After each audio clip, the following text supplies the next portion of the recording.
It's July 25th, 2022. This is Roqe.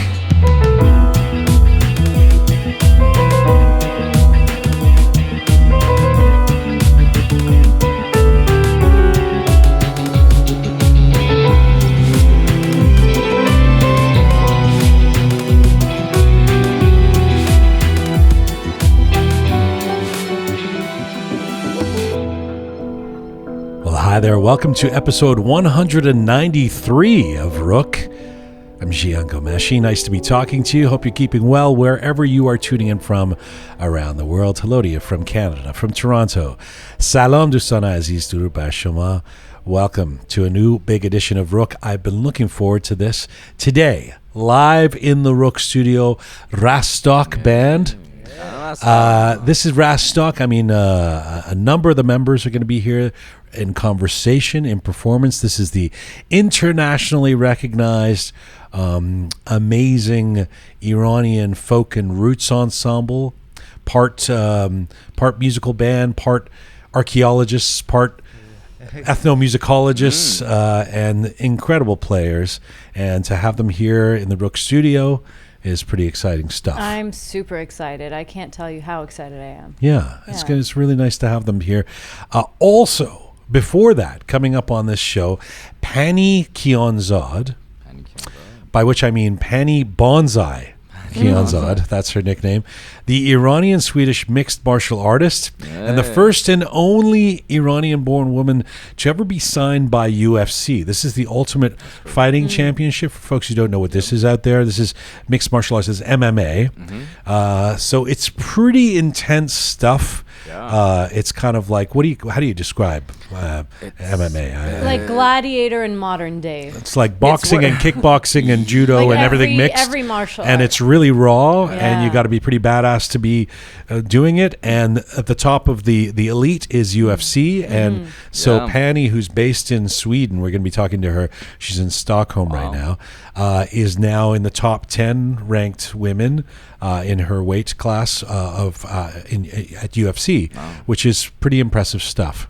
I'm proud of her, man. Blood, sweat, and tears, literally. You know, UFC, anything goes. Like with boxing in the ring, there's rules. It's not like you stab each other like anything. Well, you don't have weapons, Kian, in the ring. Right, but you can, there are rules. But it's interesting when you say like it's the highest of the highest because they get like beyond that, you're actually like it's murder. I don't think you can do that. But no, indeed, like, so it's pretty brutal. It's a sport. It's pretty brutal. Yeah, have you ever seen it? But it's impressive. Yeah, very impressive. Got to be a major shape. Yeah. So Pannie Kianzad joining us in just a few moments. He's talking about murder. It's just very. His brain's always in movie. The next level is like murder. You know what? My dad was here. He would be like, "Baba Jun, baad beshun begi shirzan." Shirzan. Lioness. Wow. Hello to you, Captain Reza. Hello, sir. Hello, sir. Hello, Guvishaya. Hi, Aziz. And hello, the fabulous Kian. Hi, Jian. Hi. Yeah, normal Am person. I normal? Okay. Well, yeah, you're not like... You did a voice these for are characters, that. yeah. No. Hey, it's nice to see you all. Since we, the last time we saw each other was on Saturday. We were at a gathering, actually a gathering of a formerly somebody who was doing some work with us here at Roqe, the amazing Thoughtful Nagin. Remember Thoughtful Nagin, who wrote some pieces for us and is a wonderful artistic type, and she's busy with all kinds of things, so we don't have her in the Roqe team as regularly anymore. But she had a party on the weekend. We were there, and now one of the caterers. I just want to explain this. I hate to bring everything back to how much we eat, but the people who were catering were the wonderful Miras Cafe, who we've talked about on this program before. If you're in the Toronto area, you go up there on Yonge Street, Richmond Hill, and there's a wonderful cafe. And so they had a bunch of hors d'oeuvres and food out and things like that. And I think, Keon, you and I both thought, well, that was the food. Yeah. So we ate the tagine and we ate the... So first few hours of the night, I was gorging on the wonderful Miras Cafe. Then, Irani style, at midnight, they're like, okay, come on upstairs for the dinner. What? I've been eating all night. Yeah. So then the spread. Oh, my God. My God. What do? You can't say no. I wasted my appetite with the tagine, man. That's happened a few times to me. I'm like, oh, well, this is dinner, and I eat, and then I couldn't. But the kebab, the rango varang sofre, thank you very much. It was lovely. It was wonderful. I saw. I think Shia had the right idea. Like everybody was kind of standing and trying to eat a little bit of stuff. And I walked by the kitchen at one point. Shia's just sitting in the kitchen. He's got got piles of stuff in front of him. Yeah. You were sitting at the kitchen. That was a big mistake. I went downstairs, down the Stay away. quiet corner. I couldn't say no. It was wonderful. The allure, the lure and allure of Persian food never ceases. Why does it taste so much better after midnight too? You really, give me the kebab and the korma sabzi and the fezenjut after midnight, and it's just that much better, isn't it? Drunk too, when after a few drinks I you have know. it, and it's just. Really? You speak from experience. Fabulous, Kian. We're coming to you on. Speaking of which, how about Captain Reza? Living up to his name. He was like Weekend at Bernie's, passed out outside. Did you see that? I thought he was. This guy. He was on a pool chair. Is Reza dead? Has he finally died? Finally. But it was a strategic decision. It worked though. I thought he was being sly with sunglasses. You intentionally passed out? Yeah. Well, I was I hadn't slept in like days. Did you think of leaving the party and going home? Maybe no, because my girlfriend would have yelled at me, and I had to listen to her for the next 3 days. So you thought you would pass? You would just lie on I was like, baby, how about this? While you're dancing with your friends, should I go just lay down by the pool and get some rest? She was like, of course, Azizam. You've been up for 3-4 days. So I put my sunglasses on at night, which everybody thought, oh, look at this jackass, like trying to look cool.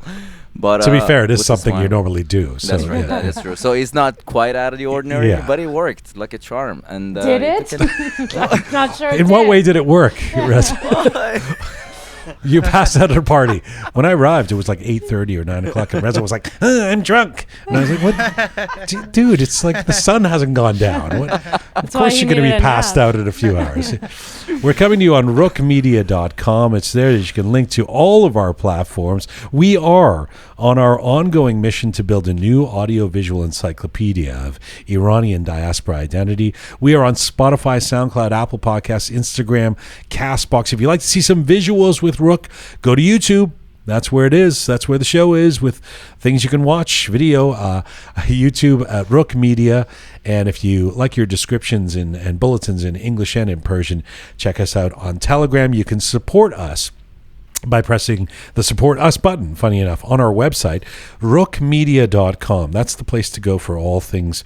If you're interested in previous episodes, our different programs, the contemporary history of Iran, the funny, the videos, roqemedia.com. All right, big announcement. August 15th. August 15th, Talking to Persians, our new fun, we hope, travel documentary video series, Talking to Persians, will make its debut on August 15th. Circle that on your calendars. What's August 15th in Persian? 15 August. Well, I meant what is it on the Persian calendar? Thank you, Captain Reza. 15 August. It's 24 مرداد. 24 مرداد. کلندراتونه استرکل بکن. خواهش میکنم. دایره. دایره. That sounds wrong. Figuring out a word in Farsi. I feel proud. I'm like, I know it and you don't. August 15th, our first destination, London. We shot this, of course, last year, and in fact we'll have a Talking to Persians preview podcast in a couple of weeks as we lead up to August 15th. Again, August 15th, Talking to Persians, London. This is featuring all kinds of interesting members of the London, England Persian community, and some unexpected developments happen in this documentary. We are excited to share this with you. We did have an advanced screening of this at the Cineplex VIP, a big movie theater, last week for some selected folks who came and saw it, and we were thrilled with Reza and I. We'll talk about this on the preview podcast, but Reza and I were sitting together Oh, you were just in front of us. But I halfway through, like, you know, those filmmakers. I mean, I've interviewed filmmakers for years. Yeah. And you'll talk to someone like Tarantino or something, and he'll be like, "I never sit in the crowd when there's this the screening at Cannes or something like that." I always because you know it's nerve-wracking. It's like my equivalent would be when you record a new record and you don't want to be in the room when people are listening to it because you're going to be thinking, what are they thinking? Do they like it? Why is the guy checking his phone? You know. And so Reza and I are sitting there as this is rolling out, and I at one point I turned to him and I'm like, this is excruciating. And every time the audience collectively laughs, we look at each other like, yes. And then there's another part where they're kind of silent. We're like, shit, this is done. I know. There's a joke that you're waiting, like you're setting it up and you're waiting for the laugh. You're like, oh, it's coming up. Nothing, not a peep. And you're like, I hate this. I hate my life. I hate this document. I quit. And Reza is the director of this series, and Reza neither of us had slept. We were finishing the edit like 2 days before the screening, and so we were pretty sensitive at that point. But thankfully the reaction's just been amazing. Really And so August 15th on our YouTube channel, Talking to Persians, London. We invite you to check it out. We look forward to it. And before then, we're going to be posting, if you follow us on Instagram and on our other platforms, we're going to be posting little tidbits of it, and we'll do our Talking to Persians preview podcast on August 8th, the week before. All right, a big thank you to Hamid Reza Safipour for helping to make this episode of Roqe get to your ears and eyes. Hamid Safipour Luxury Custom Homes. If you're in the Toronto area, listen, if you're an Iranian Canadian, you may know the name Safipour. Hamid got his master's in civil engineering and got into the field of building and consulting on luxury homes over 3 decades ago. And in the last 20 years, Team Hamid and Nina have made the Safipour name one of the tops in the business, a name you can trust, you might say, to buy your dream land, buy your dream house. Safipour Luxury Homes have now teamed up with Remax, and they are moving into also doing exotic high-rises that are beyond things we've seen in Toronto before. If you are thinking to buy or sell or build your dream house, if you are anywhere near the Toronto area or are interested in buying here, get in touch with Safipour. Safipour, that's SAFIPOOR.com. All right, Rastak coming into the Roqe Studio for a conversation, wide-ranging conversation we're going to have with them. There's going to be 6 members of the band in the Roqe Studio, plus a performance that's coming up. And by the way, I think most of the interview will probably be in Persian, also some English. But so if you do not speak Persian or you want subtitles, go to YouTube and we'll have the subtitled version there so you can read while you listen. All right, Captain Reza, Groovy Shaya, the fabulous Kian. We'll see you on the other side of this, because right now, my first featured guest today is an Iranian-Swedish mixed martial artist who's had tremendous success as an athlete and fighter. Pannie Kianzad is the first and only Iranian-born woman to have ever been signed by UFC. That's the Ultimate Fighting Championship in the women's bantamweight division. Pannie was born in Ahvaz. Her family immigrated to Sweden when she was only 1 year old. She started her career in boxing at the age of 13 and found her passion. Pannie knew exactly what she wanted. She became the 2011 Swedish national featherweight shoot fighting champion at the age of 19. She also fought in Invicta FC and Cage Warriors, where she held the bantamweight title. She is currently number 9 in the UFC women's bantamweight rankings. It's big stuff, and she's coming off a unanimous decision win in April in Las Vegas. Right now, Pannie Kianzad joins me from Stockholm, Sweden. Hello. Hey, how are you? I'm very well. It's good to have you on the program. Thanks. Do I call you Pannie or Bonsai? No, I like Bonsai, but Pannie is okay for now.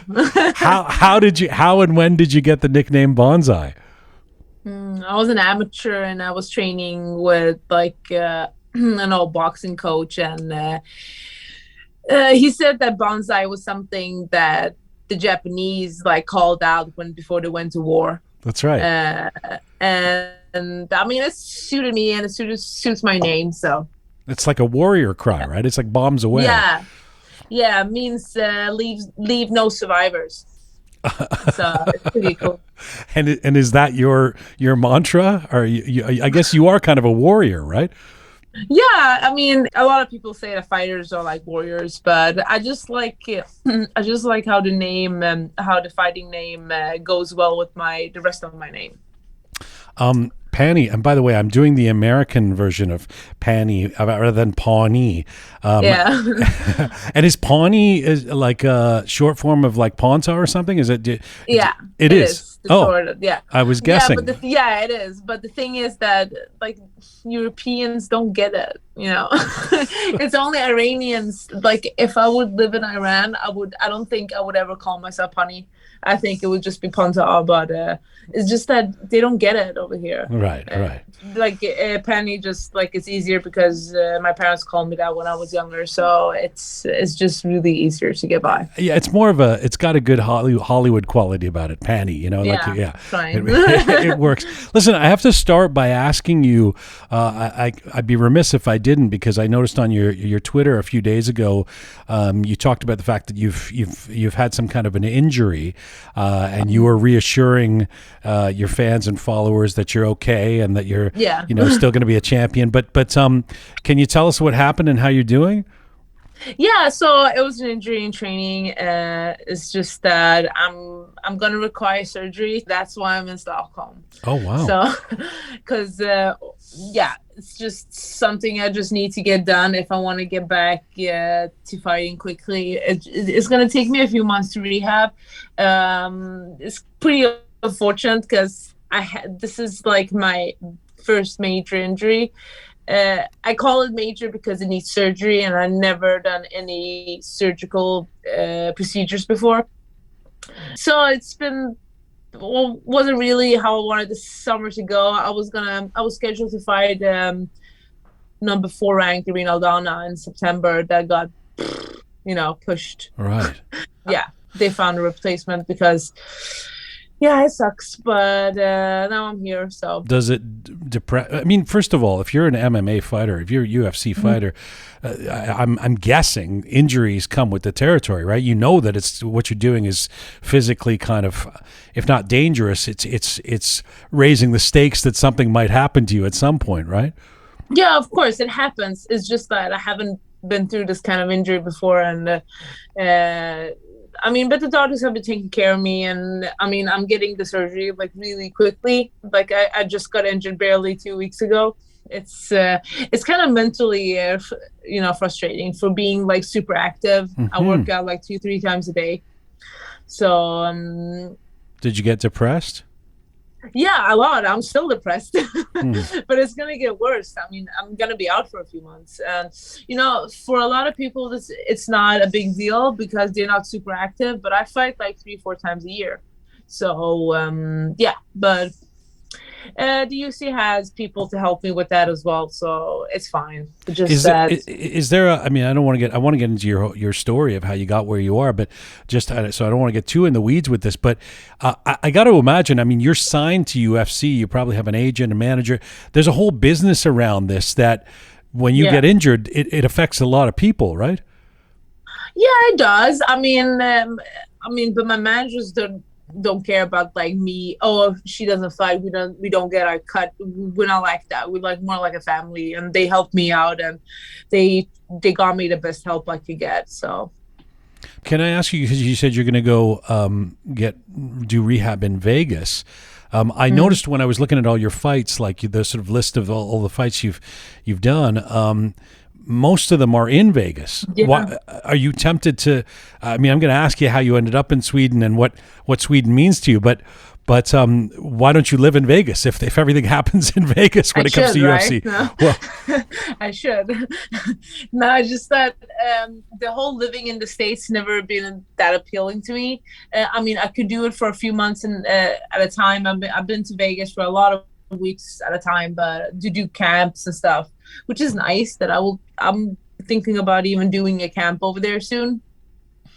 It's just that Sweden is one of the best countries to live in, and it just feels a shame to let that go. We have free medical, free school, we have free everything. You basically don't have to do that much here. But I like Sweden, but I mean, I have fought like more than half of my career in the States. I mean, basically, they never put me on any other card than the States. It's easy to market me over there, and I guess like I've been fighting there since Invicta FC. So What do you mean? What do you mean? It's easy to market you? How do they market you? no, I mean like it's easier to how do I say it? Like, it's good to be a European fighter that they want to make a bigger star over in the States. Right. You don't want to be that European fighter that never gets to come to the States. I just think that I have a good base over there, and I've been fighting there for such a long time, and it's kind of like easy to have me over there. Can I just ask you, but before we leave the injury issue, there's a photo of yours, and I know that you're not embarrassed by it or ashamed by it. I mean, I think you're bonsai about it. I think because you pinned it on one of your social media platforms. I can't remember which, but it's your face is bloodied, and you mean my teeth. And you're looking toothless, you know, and I mean it's a pretty defiant / garish. I mean, there's blood all over your face, and you got no teeth. And you tweeted not that long ago that you've been toothless for 4 years now. It was kind of a funny tweet because you said something that people are always DMing you saying, many dentists that have been trying to get in my DMs. It's crazy. I just felt like I don't know, just a Tinder for like dentists. Just like they're like all over the place now. I just like half of my families are dentists, so I don't need it anymore.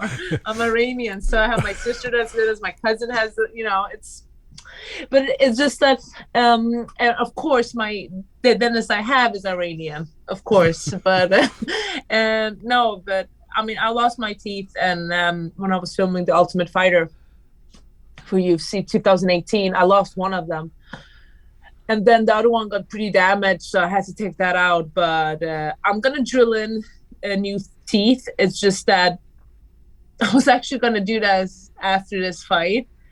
But I'm probably gonna do it now. You got some time. You got some time on your hands. Yeah, I got some time now. So, but I haven't done it because I've been so active fighting, and it takes me like 2-3 months to heal when they do have to drill up the titanium things.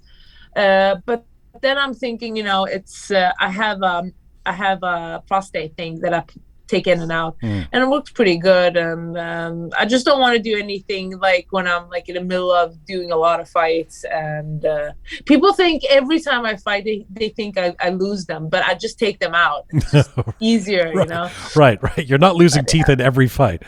No, well, people are stupid. They think that. So, but I was thinking. You're probably so involved in it that this question might not even mean anything to you. But I was thinking about you, and I was thinking about your Iranian background, and Iranians are very. I mean, one hates to generalize, but very, very hassas about how we look, I mean, it's the nose surgery capital of the world, or one of them, and everybody does, cares about their women put on a lot of makeup, or they get work done or whatever. That's not something.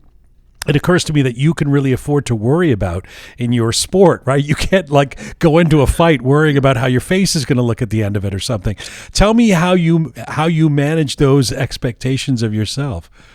I mean, of course, I like to take care of myself. I mean, I'm not into all that plastic surgery stuff. I definitely want to fix my nose when I'm done, not like the appearance side of it, just that I can breathe. I haven't been able to breathe for 10 years. That's the only thing I want to do when I'm done. But when it comes to looks, I mean, I had this problem with my mom for like over 17 years.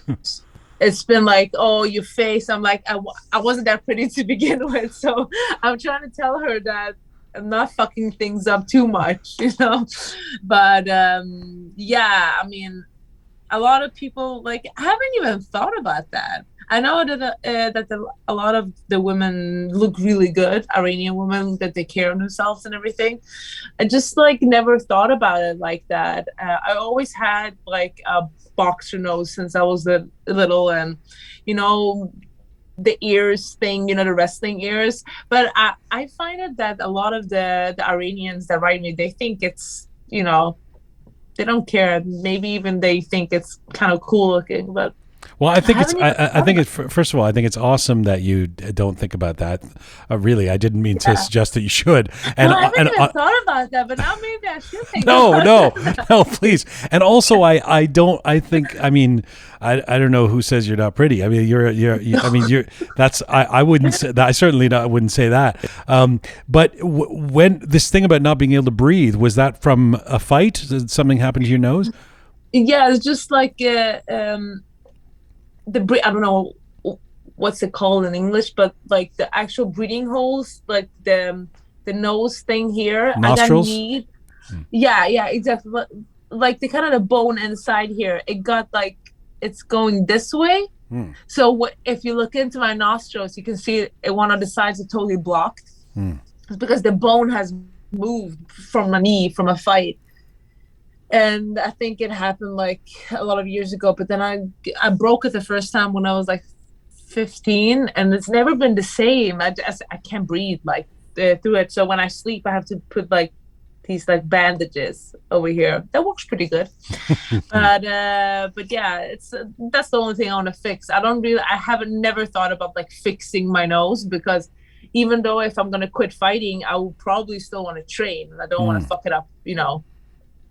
So I'm never thinking about like the cosmetic stuff, because I have a huge scar of my nose, of the bridge of my nose here. I didn't know that. Right. Okay. Yeah, it's a huge scar over. So maybe I will fix some of those stuff, but it's nothing that that I'm concerned about at all. Actually, if it would be something I would think about, is to like when I'm done fighting, it will be just like my physical appearance, to just like stay in shape, Right, sure. That's the only thing. Right. Nothing else.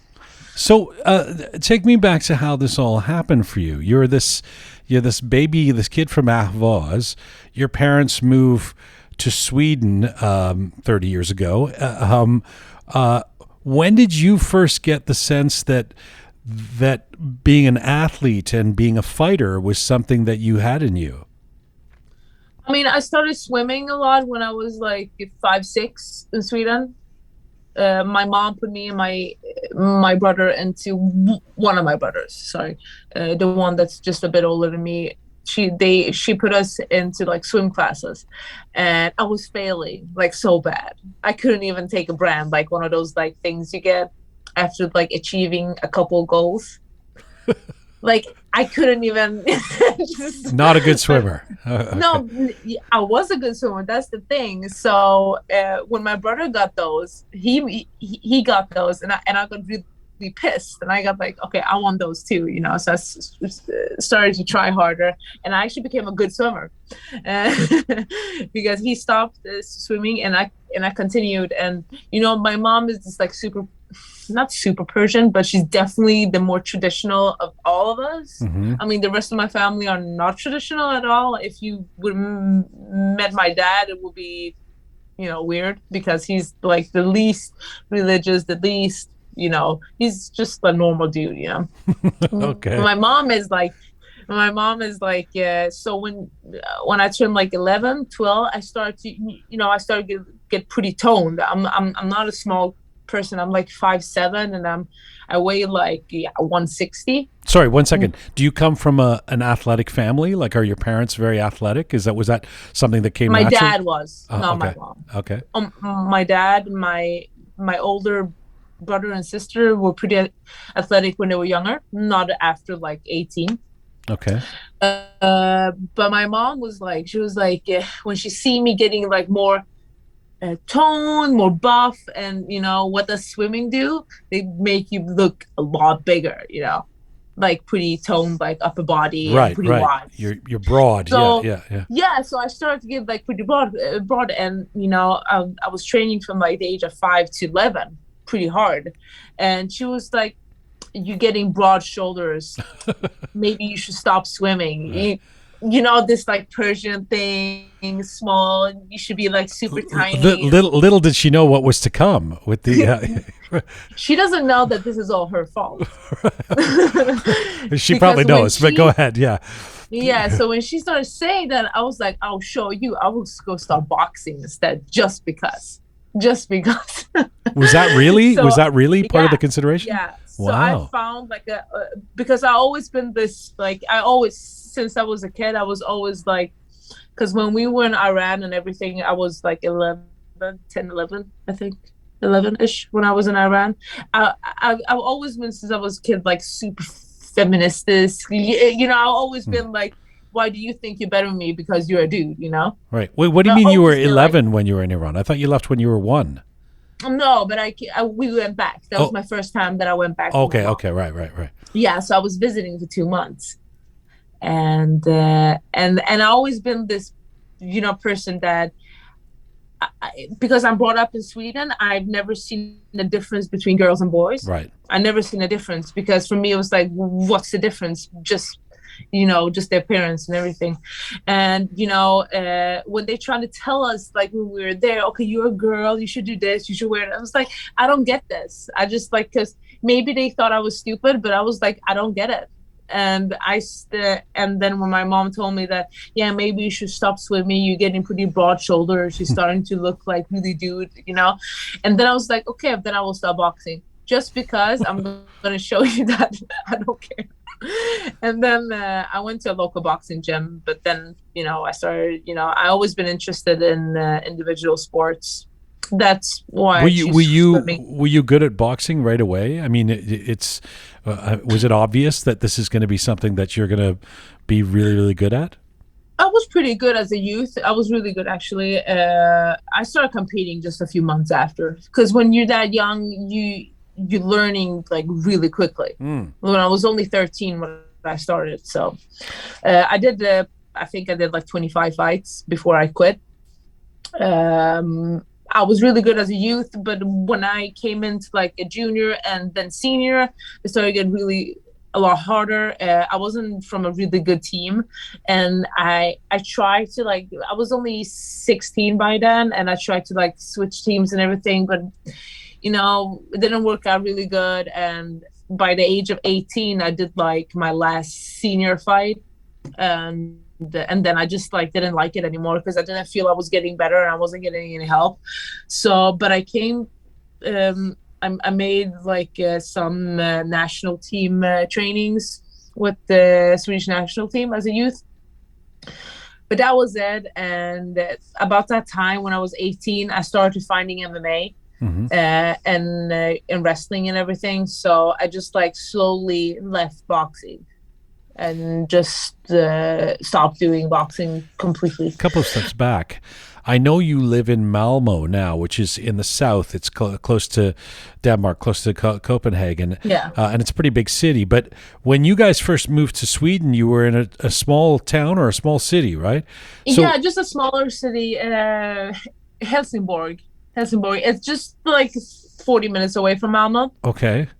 What did the kids make of? I mean, especially once you start boxing. I mean, what did people make of you? This girl with the Iranian parents living in a smaller town in Sweden and becoming this boxer and the national team. I mean, how did other kids treat you or think of you? I mean, honestly, I don't think anybody had it really nice in school when they were like, when they were between like 10 and 13. I don't think anybody has been enjoying school or classmates or anybody. I hear you. But what I felt after I started training and getting like super excited about training and nothing else, you know, besides school and training, I noticed that, you know, the bullying stopped, because I guess they noticed that I didn't, you know, care anymore, because I had my mind focused on something else, and I started to get more, you know, confident, because I was getting in a lot better shape as, you know, a teenage girl. When you're like 14, you start getting 15. Okay, you're starting to, you know, feel better about yourself. So I guess that was a good thing for me. Especially coming like kind of from a small town and everything, that helped me in school a lot. Penny, when does it go from something you do in extracurricular in your after school or on the weekends, or to something that you were focusing every day on in a big way? I mean, it wasn't supposed to be like this, because when I started doing MMA at the age of 18, this was 2010. We didn't have that much MMA in Sweden. We have a couple of pros in Stockholm, and I wasn't planning to be a pro. I wasn't planning to, compete like in MMA, because when I switched over from boxing, from doing that my whole teenage years, I wasn't expecting to, do anything in MMA, because first of all, we only had 2 females in Sweden that done pro, but they were like a bit older and they were gonna quit. And I mean, I could see that they weren't getting any attention, and compared to the States, MMA for women in Sweden was like non-existing. But by 2014 and thereafter, you're winning fights and stuff. I mean, I can only imagine that you were training a lot, right? This isn't something you could do in your spare time kind of thing. No, so from the age of from when I was 17, 18 until 28, I was training full time and I was working full time. Wow. Right. Because by then I couldn't, I wasn't making enough money to live out of my sport, and I didn't get my first paying sponsor until 2019. And when did you sign with UFC? 2019. Right. That's a whole other level, right? Like to be a UFC fighter, suddenly you have international recognition, you have credibility, all of that, right? Yeah, and it's a shame because I was fighting a lot earlier than that, and I was doing a lot of big fights before that, and Invicta FC and everything. But I went pro at 2012, and I by then understood that I'm not gonna make money until later on.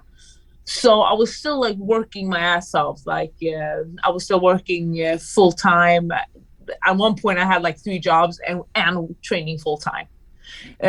So what were the jobs? What would you do while you were training? So I used to work as a car painter back from school. I used to work as a car painter in shops. One of my dad's shops, actually. I was pretty lucky to get a job there. And I was working security at night. And then I was doing assistant nursing. The last years I was working, my last 7 years I did assistant nursing at night. And then by then I was quitting bouncing because the nursing job paid better. And I had a few years that I worked as a tutor in high school as well. It's quite a collection of jobs: car painting, security, nursing. You covering various professions. So my last 7 years was night jobs, only night jobs, just because it was easier to handle my training. So. How does I'm going to ask you a bit about your mom and your parents and how they adjusted to your career choice, but tell me about how how that signing happened. It seems so huge. Did they come and scout you, and is it a process that happens? You don't know my story with the UFC. Tell me. It's been such up and down. So I applied for the first Ultimate Fighter ever for women in 2013. A year after I done my pro debut. And I actually got in, and this was when Rousey and Misha Tate were coaches. I don't know how much you know about the Ultimate Fighter. Well, Ronda Rousey people know, yeah. Yeah, so, but I got in the Ultimate Fighter at 2013, got sick, so I couldn't participate. The years went by, I kept fighting, and then I got into the Ultimate Fighter 28 at 2018. So I was in the house fighting in there in Vegas. I got to the finals. That was pretty big for being the first ever Swedish fighter to come to a final. I lost the final, and I was kind of surprised that UFC didn't sign me even though because usually when you participate in the Ultimate Fighter, the two finals always get a contract, but surprisingly, I didn't get a contract, and I was already like 15 pro fights in. So that was a lot of pro fights. So I went back home and I was like, fuck, this is the end. I've been fighting for a long time now. This was 2018 and I was getting pretty, sick of it, kind of. I was getting kind of like, because I was like, okay, so if the biggest league like in the world when it comes to MMA didn't sign me when they had this perfect opportunity, right, and I was already fighting for them, and they kind of cut me, and I felt like shit, this is gonna take, I know how this works, and it takes a lot to get signed again. Sorry, why didn't they sign you? I don't get it. I don't get it either. So that's that's my long story with them. Right. So we don't really know, actually. So I have still, like, if you compare me to like a lot of other girls, I had the most fights on the roster. I had the most like professional fights, and a good record as well. So for me, it was kind of like shocking. I was like, first I was like, I hate the UFC, I never want to fight again. And so I actually didn't. Like, I was training and everything, and then in Stockholm, I got offered a fight in Stockholm, and I was kind of pissed to fight at home, because I was kind of pissed because I was like, I'm UFC material. I'm not gonna fight at a local, event, because I was so pissed. Right. But they found me a pretty good opponent that was has been fighting in big organizations and everything. So I beat her, and then after that, the UFC was still not interested in me. The weeks went by and I went off my night shift, and I actually got a call to fly in to fight on the John Jones card in Vegas in 2019. So that's when I got my contract. It was kind of a show to them too, like, you should have signed me from the beginning, but this is fine too, This is okay too. First ever Persian female to get signed by UFC. We had a couple guys, Reza Madadi, and I'm pretty sure it was one more, but I can't remember.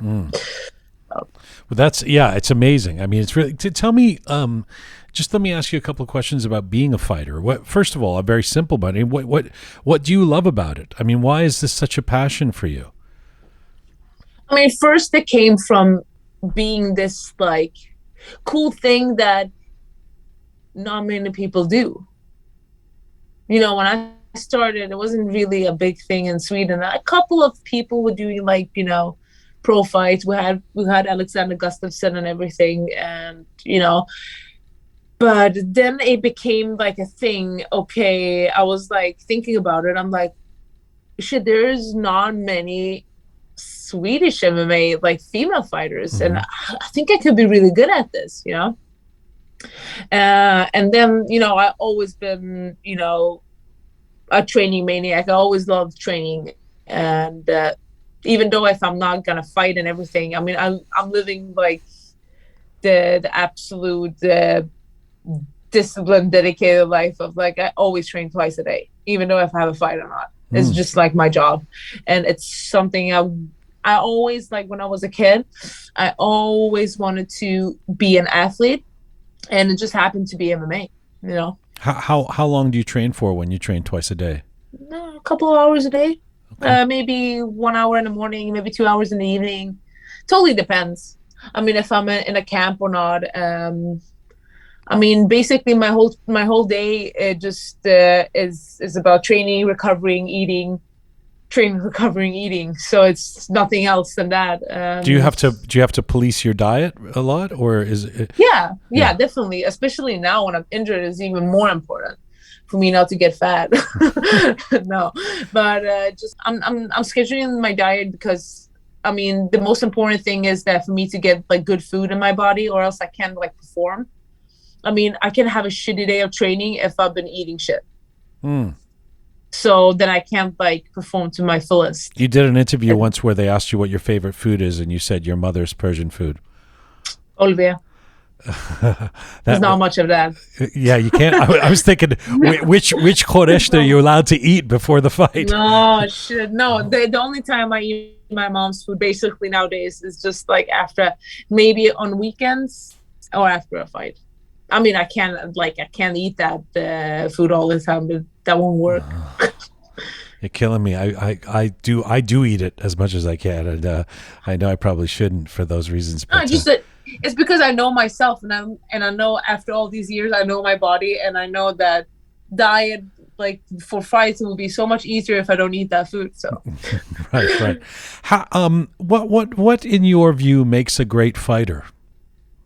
Two things, I think. Three things. Discipline, heart, and cardio. Three things. So discipline enough to be able to do the cardio. Because I think for a fighter, conditioning wise is the most important thing. You can forget about technique and strength because you got if to be able to last. Cardio, you got to be able to last. Is that what that is? Yeah, of course. I mean, because I can definitely outbeat somebody that's better than me technically, because if she doesn't have the energy for it, I'm definitely going to beat her. And heart, yeah, because you have to love to do it, and sometimes you have to dig deep. So, can you tell me a bit about your mindset when you go into a fight? You know, we've had a few actually very accomplished female Iranian martial arts champions, right? We've had Farid Nazarlari and Nassim Varasteh, but that's karate. And you know, I asked someone like Nassim, well, what is it like when you go into a fight? And that's all about discipline in terms of in terms of really controlling yourself. I don't know about in MMA. I mean, it looks so raw. You know, tell me a bit about the mindset when you go into a fight. Are you in it to kill, or do you have to maintain that discipline, or how do you psych yourself up? I mean, for us, is the most important thing to be aggressive, but like you said, controlled, because you can't go in there wild and just swinging, or else anybody on the streets could be able to be in an MMA fight. I mean, you have to be a really smart person. You have to be a smart fighter to be a good MMA fighter. Because, I mean, it looks raw and everything, but it's a lot of technique. And I'm guessing for me, it's like a lot of like calmness, because you have so much loud things around you, like around the cage and everything. And, you know, people are there to, you know, see blood and everything. So it's easy to get really, you know, nervous and kind of like, like pretty stiff. So for me, it's more like to be relaxed and just enjoy the moment. When people ask me if I get nervous, I'm like, yeah, of course I get nervous. It feels like I'm going to, you know, piss my pants sometimes when I go in there, but it feels I always try to feel like, or think like, everybody are here to see me. So everybody are here to see me perform. So I'm trying to enjoy the moment. And, you know, are you thinking technique the whole time, or have you done? I do. That's my problem. I think too much. I think too much, like, well, it's not a problem, but I'm always thinking like in my head, step by step. And that's a good thing, because I'm not really that reckless. As a fighter. I actually have people that told me, you know, coaches that told me you need to be more reckless, but I'm just like, I don't do reckless. I'm a good technician, you know. I'm really good at, you know, what I do, and I don't get reckless, but I could, you know. You just need to know when to turn it off and turn it on. You've got an amazing record. I mean, you know, you've only ever been knocked out once in your career, right? Yeah. I only be TKO'd once, but yeah, I have a lot of fights, and you know, I have one of the most biggest records in Scandinavia. So I've been fighting a lot. What do you if, I mean, no Torof, you know, the show's called Roqe, Be Blunt, you know, what is it that you think makes you so good? I put in a lot of time, to be honest, but I'm pretty disciplined. I'm really disciplined. You know, for me, even though I injured myself, and I was in the gym the day after doing what I could do. You know, it's just like, and sometimes like I'm gonna say like training is not always fun. It's always like, sometimes you feel like shit. I do not want to change. I don't want to spar today. I don't want to do anything today. But it's just like a part of it. And just because I always had a dream when I was a kid that I wanted to be a good athlete, and now I get the chance to live like a full athlete dream, to be training every day. Yeah. And I'm trying to, take advantage of that. And especially when I got into the UFC, because I've seen a lot of teammates, I've seen a lot of friends come into the UFC, and what they do when they go in there is that they kind of relax. They sign the contract, and maybe they fight, maybe they win, maybe they don't win, but they relax. They're like, okay, I reached the peak of my career. Now I'm gonna chill. And that's the problem, is that you haven't reached anything just because you signed your first contract to come into the UFC. You reach your peak when you're a champion in your weight class, and you decide to quit. That's when you reach your peak. You haven't reached your peak just because you just became a UFC fighter. Because when I got into UFC, I went up to the management, like to the matchmakers, and said, you will not regret signing me, and I'm gonna win all my fights. That's what I did. So I love it. Yeah. And even when you were injured, that what you tweeted was, "Don't worry, I'm still going to become number one." Yeah, I am gonna be number. And that's the funny thing. Like when I say that, some people laugh at me. I'm like, yeah, this is gonna be hilarious in a few years. This is gonna be super fun. I'm so grateful. I know it's late there in Stockholm, and you've got this surgery tomorrow. I'm really grateful that you're making the time for us. Thanks for doing this. Before I let you go, I'm happy that I could talk to you guys before I do my surgery, because I've been a bit nervous. So, but it's okay. Good. Well, we've distracted you for a little bit. Let me ask you about identity before I let you go, because it will not be, there's no Iranian around the world that's going to miss this. When you are out there publicly, it's no surprise that you're repping Sweden, because you grew up in Sweden. You've been there for 29 years of your life. But you also always have an Iranian flag. You always talk about being Iranian. You're very proud of your Persian background, and you wear it very publicly, despite leaving Iran when you were only a year old. Why do you feel such a profound impulse to identify as Iranian? I just feel that, you should never forget where you came from and everything. And I always had like an Iranian background. And after visiting Iran when I was younger, I was like, because I didn't get it before I was there. I didn't get it. But I kind of like, I see, especially for being a female, I've been there, and I've seen, how women work and what the differences are between women and men. And for me, it's super important that, okay, so I am one of those that can be in Sweden doing what I love, but there's so many Iranian women that can't do that. And I'm not really repping, only Iran, like the country. I'm repping like people. It's not like, this is the best country in the world, because let's be honest, it's not. It's not the best country to live in. It's not like, but it's just like like where my parents came from, because Iran was a free country when my parents grew up, and they tried to make the best out of it for us. And I'm really happy that they took us to Sweden. Really happy about that. But I'm never gonna forget, like I'm repping Iran and the Iranian flag, just because of people, and I want them to know that it doesn't matter if I'm I'm proud to be an Iranian woman. And that's why I want to rep it. Yeah, you might have a little more trouble getting into UFC if you were still in Iran. Yeah, exactly. That wouldn't even happen, because women, I don't even know if, like, I've seen that the women have been training by themselves in Iran, but it's, even though that I can't like walk in with my flag in the UFC fights, because of the Shiro Khorshid.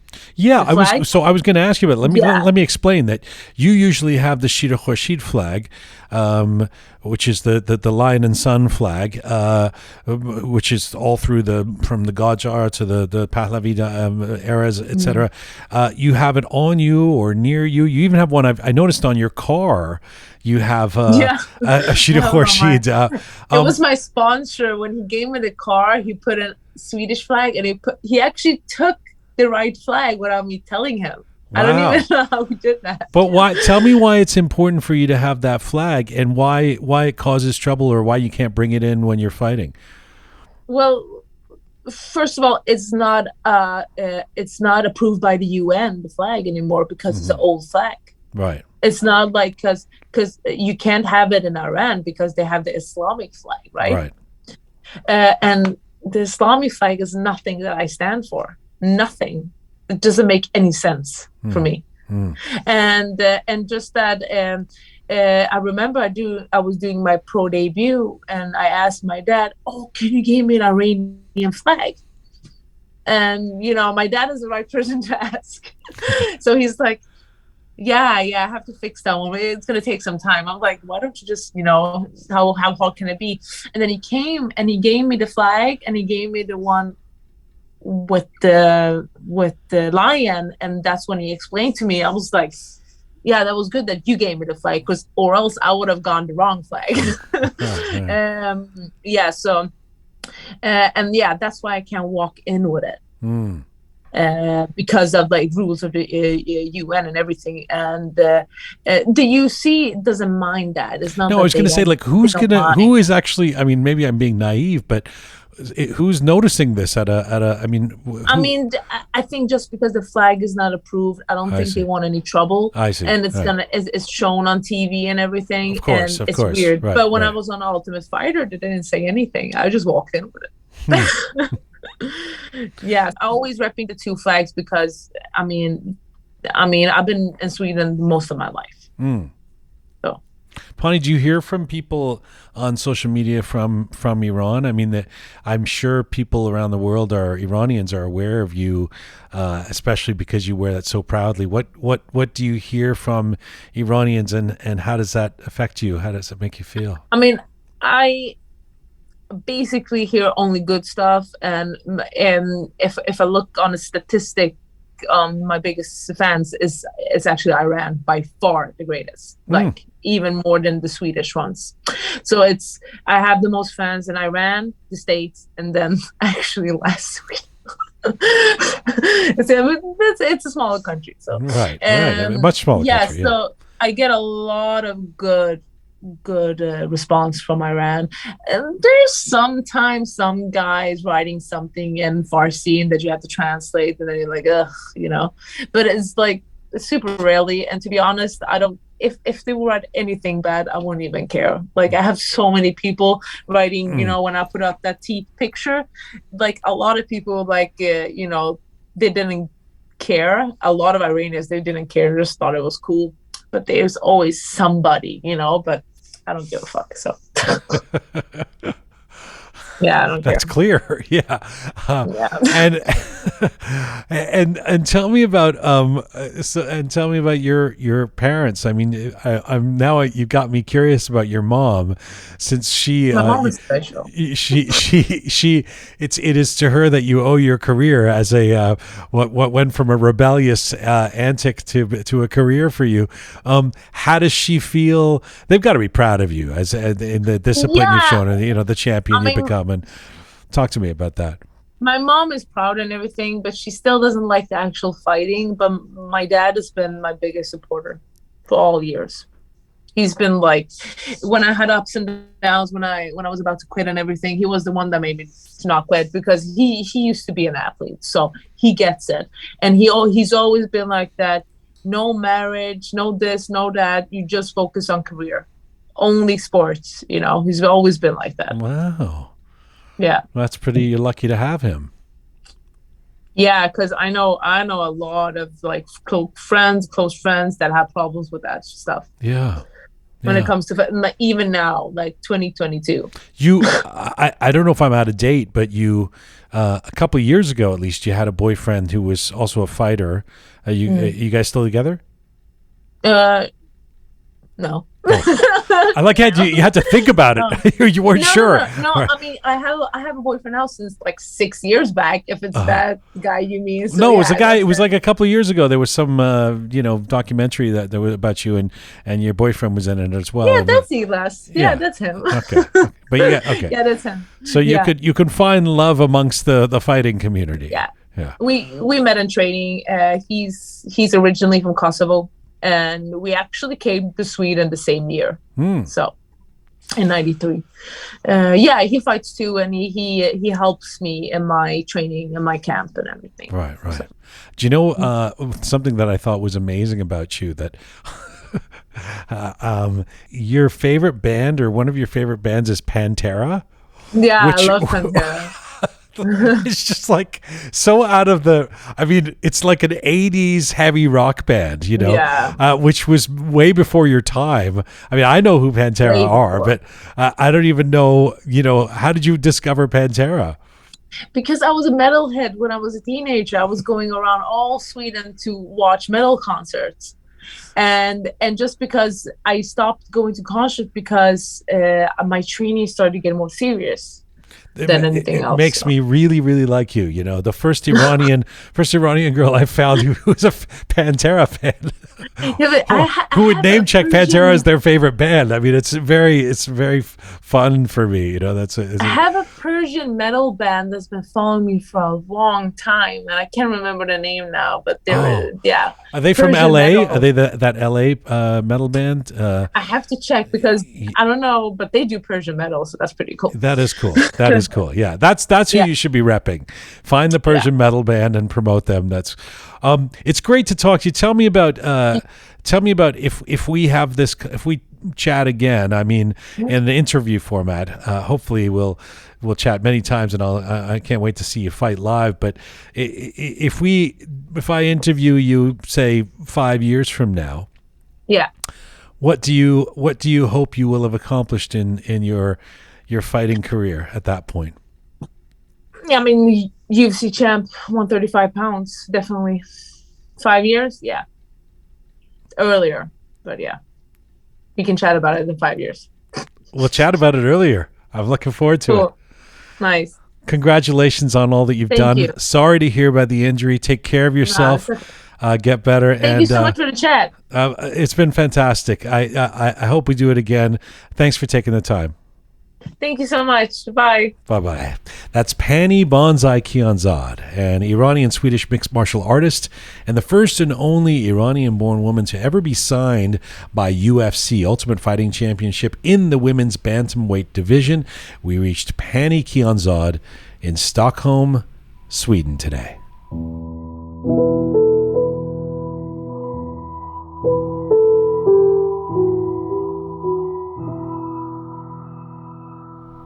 All right, microphone's back on for Captain Reza Groovy Shy and the fabulous Kian. Man, Pannie is a... I'm so proud of her. You're proud of her? I watched the April fight. It was the first time I discovered her. I usually watch the UFC with my younger brother. You do? Yeah, and he pointed out, he's like, she's Iranian? I was like, no way. Well, obviously her last name gives it away, but, I'm just so proud. Yeah, I'm thinking about the fortitude that someone has to have. Yeah. We talk about this oftentimes, in terms of, first of all, to just become a UFC fighter at that level, you need a lot of fortitude. But then to be a kid from Ahvaz in Sweden who works her way up to this with her determination and against her mother's wishes. How about that part? Did that resonate with you? Did it ever? I like her, when I was younger, I grew up with two brothers, and I was always really rough. And I was like, of course, I'm going to be an athlete. Like, that's my life path. I was in soccer and I was really doing well, and my mom took me out of soccer because my thighs were getting too muscular. So I can relate to what Pannie is saying. And I mean, I went against my mom and just worked out more at the gym, I guess, but I never became a UFC fighter, obviously. So what did you think about where she's talking about? We were talking about appearance, which was an awkward. As an interviewer, you never want to say, "Well, what about your appearance as a woman?" Right. But it's relevant here because, first of all, it's a brutal sport where she posts these pictures of herself with blood and no teeth and all of that. But also because, as an Iranian, the pressure on Iranian women to look a certain way and to do yourselves up and all of that stuff. I mean, it was so interesting to hear. She's very clear about not giving any oxygen to that kind of thinking. Yeah, I mean, it's refreshing. I don't think I've met an Iranian woman like her. Like, every single Iranian woman I've met really, really cares about their appearance. So it's just it's interesting. Let me open it up to the boys. Speaking of people who care about their appearance, Captain Reza. Speaking of boys who care about appearance, that is true. And I feel proud and embarrassed at the same time that I didn't know her before this. But like a testament to sheer willpower and not giving up. I love when she was talking about, she was reminiscing stories of her mom telling her, "Oh, you're gonna break your face. They're gonna lose your beauty." And she said, "Well, I'm not that pretty to begin with. At least I want to do." You see that confidence? She is beautiful. Every woman is beautiful in their own way because every flower is unique in its own way. But it's the ability. Realize Hafez entered the conversation. Listen, man. I got uncomfortable for a minute. Why? It's a good. As soon as You see, that's why. Omar Khayyam is finished. Oh my God! Astaghfirullah. Go on, he was doing so well. As soon Keep as going. I get nice and I start to say something good, you see, it doesn't work. Keep going. please. You were doing great. Every Continue your poem. flower has a petal. And, But in the same sense, like every human being is the same thing. Like you gotta acknowledge what you're good at, what your she was passion being is. overly modest. She I doesn't know, look but bad at all. No. She's Of course. wonderful. Yeah. But the fact that she realized that within herself, and she was like, "This is what I want to do." The point is, there's no way. Amazing. All of us. I mean, especially in the social media world, think about like. Filters and all the people Crazy. messing with the color and the using apps to change the way their eyes look and whatever. There's no way to hide as a UFC fighter. You're you know, right, yeah. you're not going to be able to filter anything. You know, yeah. so it's part of the gig. It's like you accept you it. are exposed. I mean, there's so much. That makes her strong. That Can I we just- shouldn't just It focus on the raises a appearance, question but for it's me that what is that what is that power? What is that sense of curiosity that makes you go, no, I can't do it. Like, what is the difference between me and the champions UFC fighter? Even though I'm from Ahvaz, even though I'm an immigrant who moved to, like, what is that energy? Just not Where is that giving coming a fuck, from? I think just going into the ring and just not caring about anything but the fight. well, also not giving up. Yeah. Didn't she say that? I mean, so you got to keep, she's, I mean, it's interesting. We just, this is a person we just interviewed who's injured. And the last thing she just said to me was, I'm gonna be the champion. I mean, She will. and so she, and I have no doubt that she's willing to make all the sacrifices that, getting up early, working out, doing all that, watching what you eat, all the things that you have to do to be a champion. I think That's what separates people from the pack, right? And I don't know if this is inappropriate, but I think it's so much hotter, like what she's doing, than a woman that gets plastic. Like, this is just me talking. Like her passion for the sport is so sexy to me. And to be honest, I sometimes fantasize about being a UFC fighter. No You know what I way, mean? When you actually. walk out to that music, that's so cool. You'd be Like, good, yeah. I think it'd be good. in another life, next Yeah. life. The Shaya, your silence is speaking volumes. No, I mean, it's hard to be her mom actually, to see like her daughter get punched. Yeah. It's really hard to be her mom, and if I put myself in the point of view of her mom, it would be like خیلی Well, سخت, she has to be very. But Shaya, every flower has a petal. and every petal can be a Well done. lovely All right. petal. Let Reza finish. Kian, you wanted to start practicing martial arts? Wait, what I didn't say anything. Yeah. Every flower in its own way is beautiful. Why did it almost sound dirty in a way? Now watch. Yeah, You're it gonna doesn't get sound- so many it- angry letters. People are gonna be so angry. That's It's okay, What? guys. I forgive What are they going to Jian be angry at? for all his ruthless comments towards. You? That's right. No, I do get that from my mother. Why are you? Reza is such a nice boy. You see, Yeah. no, it's funny because this is like basically it's we have a character on the Yes, show. yes, In yes, reality, we are very my different. buddy, We're yeah, friends, yeah. brothers, sisters. But it was so funny because Jian and I went to this party. A mutual friend of ours had invited us. And there was a random person there who was a fan of the show. She saw him. She was like, "Oh my God, it's so good seeing you." Blah blah blah. Huge fan of the show. Jian showed up, and then she turned to Jian and was like, "خیلی اذیتش می‌کنی. اصلا خوشم نمیاد ازت." That's true. It was so funny. I'm so sad. I used to Like, get no, that, it's all but to be in honest, fun and- this because I do this sort of sarcastic Yeah. banter. I used to get that on Q on my old show on CBC all the time too, because I had a few people Yeah. characters, and people would just say, "Do you guys hate each other?" I'd be like, "No, we're really close friends," Oh, man, because you it's a seem bad like you're rap. always angry on the, And I'm like, yeah. Is it this? I guess it's the sarcasm that isn't always translate. understood. Oh. in- That's right. The in Iranians, certain cultures.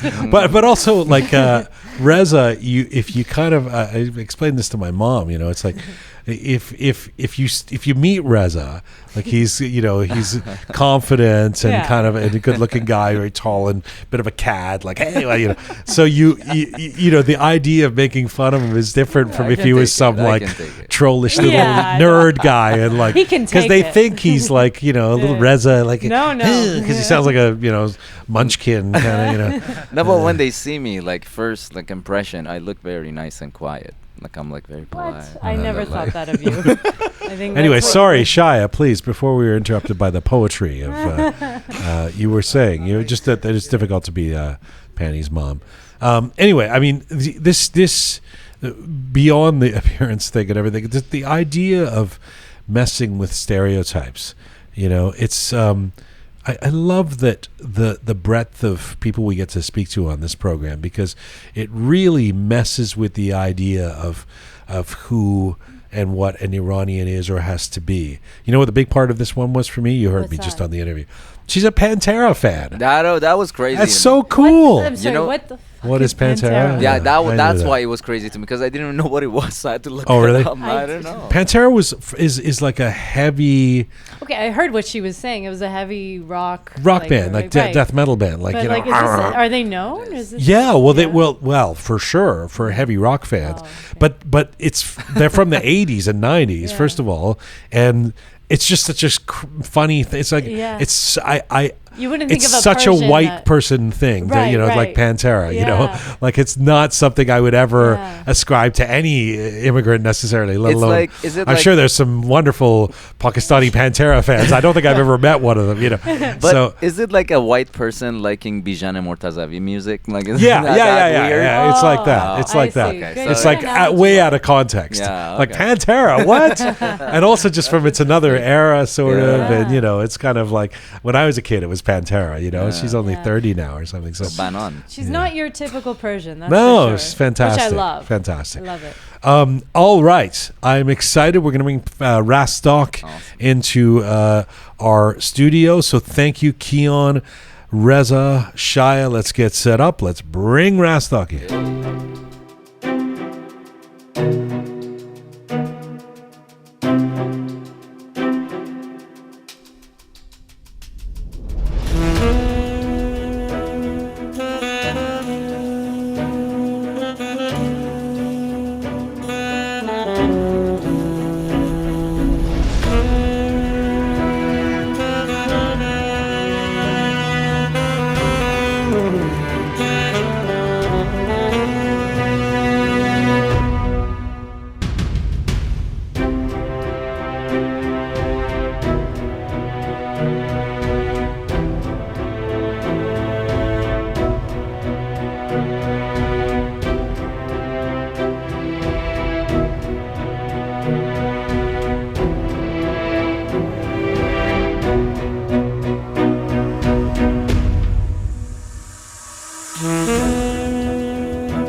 the sounds of Kambiz Mirzai doing the Roqe theme. Okay, my returning feature guests, this time in the Roqe Studio, are an internationally recognized Iranian roots and folk ensemble known for their fantastic live performances. They put out a new album just a few months ago. Take a listen to this. Kamare kamare baraka yaram sarwen laraka kamare kamare baraka yaram sarwen laraka wakre destan baraka ruham shadai laraka I we ya shanali rai chawi yo I we ya shanali rai chawi yo har chi bishi bawi yo kamare kamare baraka yaram sarwen laraka kamare kamare baraka yaram sarwen laraka.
There you go. From their new album, Dance with Rastak, that's the song Kamare. My guests today are members of one of the most distinguished, acclaimed, and popular Iranian bands in Persian contemporary folk music, with the mission to collect, record, and interpret traditional Persian folk music for audiences worldwide. Rastak Music Group was formed by Siamak Seperi along with Farzad Moradi back in 1997. They've released 6 albums since then, merging traditional instruments and forms with contemporary rhythms. They are devoted to the preserving and spreading of Persian folkloric music. Rastak are just coming off a big concert here in Toronto this past weekend. And right now, members of Rastak join me in the Roqe Studio. In the studio with me are Siamak Seperi, the band director and tar player, Farzad Moradi, the vocalist and instrumentalist, Behzad Moradi, the vocalist and instrumentalist, Dina Dusti, the kamanche player, Majid Pusti, also magical, Pusti, the percussionist, and Behzad Punaki, the band manager. Hello. Hello. Welcome to Canada. Welcome to Canada. Thank you so much. How are you all doing? Do you still love each other? After all the travel, is it possible? You look scared by that question. Yeah, you can't be tired. Are you? Do you still love each other? خیلی سخته. 10 نفر پاشدی از ترکیه و بعدی کانادا. You're traveling, you're playing. I know it can be difficult, but you seem to still be in good spirits. You're still happy. All right. No one wants to answer that question. I love that song. And I love what it says about Rastak. That's a Kurdish song from the 1960s, and you talk about how the rhythm of that song envisions the Kurdish people. It's fantastic. And Farzad and Behzad, you trade vocals in that one, in Kamare. You two are such amazing vocalists, and you're brothers. I didn't get a chance to ask you this before. Did you sing together growing up? بچه بودین با هم میخوندین? I mean, where did this begin? Go ahead, Farzad. ما در واقع توی خانواده بزرگ شدیم که حالا موسیقی توش یه مقداری جریان داشته، نه به صورت حرفه‌ای. مادرم صدای خیلی خوبی داشتن و پدرم همینطور. و ما توی منطقه کردستان و کرمانشاه یه ساز محلی داریم به اسم تنبور که ساز آیینیه. توی بیشتر خونه ها این ساز هستش و یه سری ملودی ها و مقام هایی با اون ساز اجرا میشه که همراه با خوندن هستش و ما در واقع از بچگی یه جورایی همین طوری بدون اینکه کلاسی بریم، چون توی خونمون این ساز بود، شروع کردیم یاد گرفتن و باش هم میخوندیم دیگه آروم آروم. خیلی عجیبیه در یک فامیل 2 تا پسر یه وایس اینقدر عجیبی داشته باشن که هنر اینقدر داشته باشن. It's really amazing. شما محسن‌تری فرزاد جون؟ بله با اجازهتون. من که نمیدونم. You look the same. بله من خیلی محسن‌تر. من 6 سال بزرگتر از بهزاد هستم ولی خب فکر کنم 12 سال بزرگتر نشون میدم. نه بابا. شما شروع کردی خوندن و من یه برادر بزرگتر از خودم دارم که ایشونم حالا ساز میزنن و میخونن ولی نه به صورت حرفه‌ای. اون برادر چرا he didn't make the cut, he's not in Rastak. نه دعوت نکردی سیامک نمیذاشت اون برادر بیاد. من خودم خب به خاطر علاقه خیلی زیادی که به موسیقی داشتم و از طریق یکی از دوستانم با سیامک آشنا شدیم به صورت جدی‌تر دنبال موسیقی اومدم و دیگه زندگیم در واقع موسیقی شد. خب بهزاد جون از طرف شما قصه چیه؟ اول سلام به همه همراهان رو. سلام. قربونتون برم. همون داستانی که فرزاد گفت اتفاق افتاد توی خانواده‌مون. مجبور که نه، شروع می‌کردیم به ساز زدن و خوندن دیگه. کار دیگه‌ای نداشتیم، همون تنبور بود. بعدش دیگه اتفاقی که برای من افتاد مثل بقیه داستانایی که توی زندگیمون بوده که مثلا جنگ چطوری مسیر زندگی ما رو عوض کرده، همینجوری اصلا اون توی خانواده ما پرکاشنی نبود، کوبه‌ای زدنی نبود که اصلا اونم من نمیدونم چطوری من شروع کردم به اصرار از خانواده که یه ساز برای من بگیرین من بزنم. این داستانه که اتفاق افتاد بعدش دیگه این شروع بهانه‌ای بود برای شروع این که خب همش پیش فرزاد باشم ساز بزنم باش. بعدش دیگه جدا شدیم که فرزاد رفت سربازی و داستانه دیگه که با آشناییش با سیامک در واقع باعث شد به رشته موسیقی رو بخونه. بعدش هم دوباره در ادامه همون اتفاقات عجیب غریب من اومدم تهران، اجازه دادن بچه‌ها لطف کردن که کنارشون باشم بخونم. فرزادم حالا خوشش نمیاد. چرا خوشش نمیاد؟ آخه خوندن شما مثل که خیلی بهتره. دیگه بهترش میکشه. حالا من یه چیزی جالب بگم برای اینکه فضا واقعا یه مقدار صمیمی‌تر. اینکه من خب اولین اجرای صحنه‌ایم فکر میکنم سال 1367 بودش با گروه‌های موسیقی مدارس در واقع کار میکردیم، هم میخوندم هم تنبور میزدم. من یادم زمانی که دبیرستان بودم از زمانی که راهنمایی هم بودم، بهزاد که دبستان بود من تو گروهایی که خودم ساز میزدم بهزادم می آوردم. من یادمه تو دبیرستان که حالا ساز میزدم بهزاد دوره راهنمایی بود با ما اصلا اومد رو استیج، یواشکی آوردیمش تو گروه به عنوان تیم خودمون رد کردیم. قیافش نمیخورد به مثلا سن ما ولی خب اجرا میکردیم با هم. بچه فکر میکنم شما لازم نیستین. I'll just do this with Bonsai.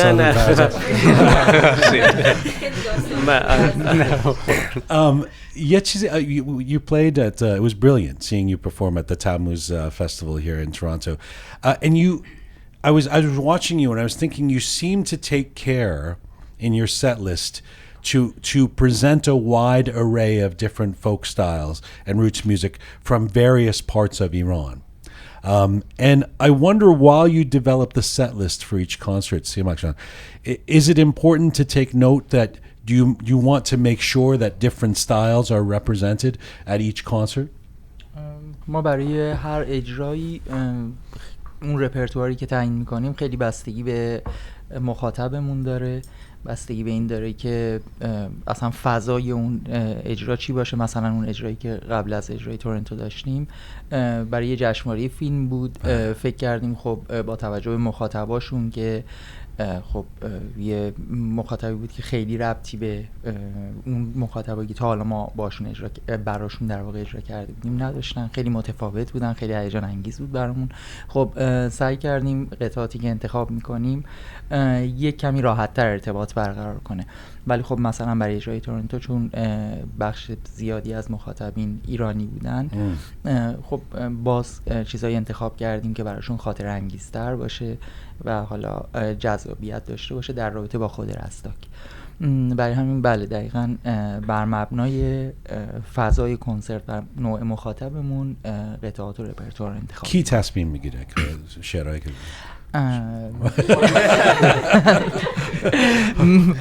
The manager بهزاد به جای خرد جمعی با جنگ جمعی به نتیجه رسید. I asked you this last time because it's amazing to me having been in a band of 4 people. When you have 10 people, it's really hard to do this as a democracy. You know, it's somebody ultimately needs to take charge. So are you the one who chooses the set list? Well, Dina is nodding bad. Dina, go ahead. Tell us the truth, Dina. بله.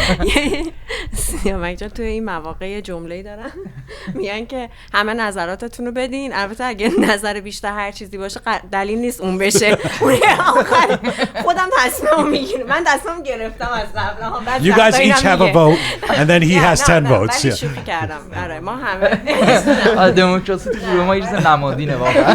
نه ولی ما همه نظراتمون رو میگیم. بعضی وقتا اثر میکنه. It's a very Iranian form of democracy.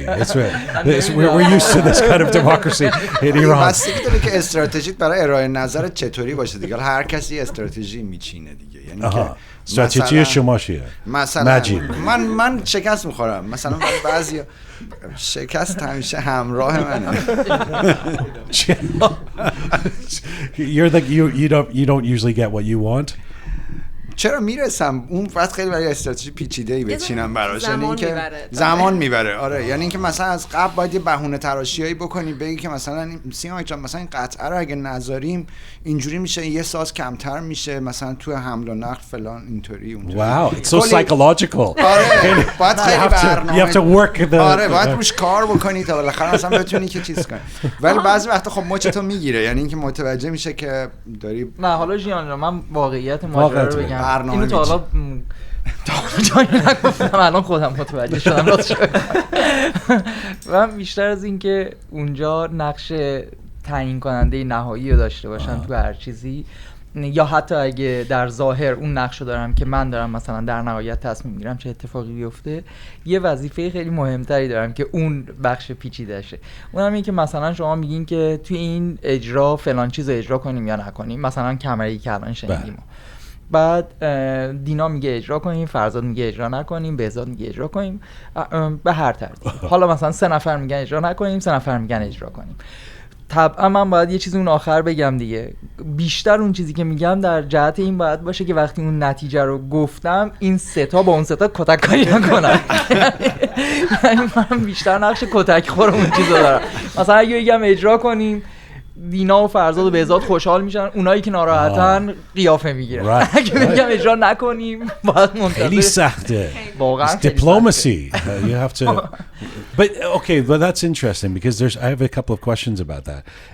It really seems like, I mean, you guys are crowd pleasers. Like the audience goes crazy, and it's clear that there's a mission with Rastak. I mean, it's a performance. It's a performance to get people excited and cheering, and you use every angle. There's dancing, there's fun moments, there's a is that part of the goal? In other words, if you have a very a quieter song where the crowd is going to be more arum, do you avoid playing that? Do you not want to play that? ما تو رستاک البته قطعاتمون بیشتر قطعاتیه که در واقع یه کمی انرژی مردم رو بیشتر بکنه، انرژی بدیم بهش و انرژی هم بگیریم، ولی قطعات آروم هم داریم، هم خودمون خیلی دوست داریم، هم قطعا مخاطب دوست داره، ولی خب زیادم شده اجرا بکنیم توی کارامون باشه. اما خیلی ریاکشن هایی که از مخاطبای مختلف تو جاهای مختلف میگیریم، مثلا تورنتو، اروپا، حالا هر کنسرتی که میریم خیلی ممکنه بعضی وقتا فرق بکنه.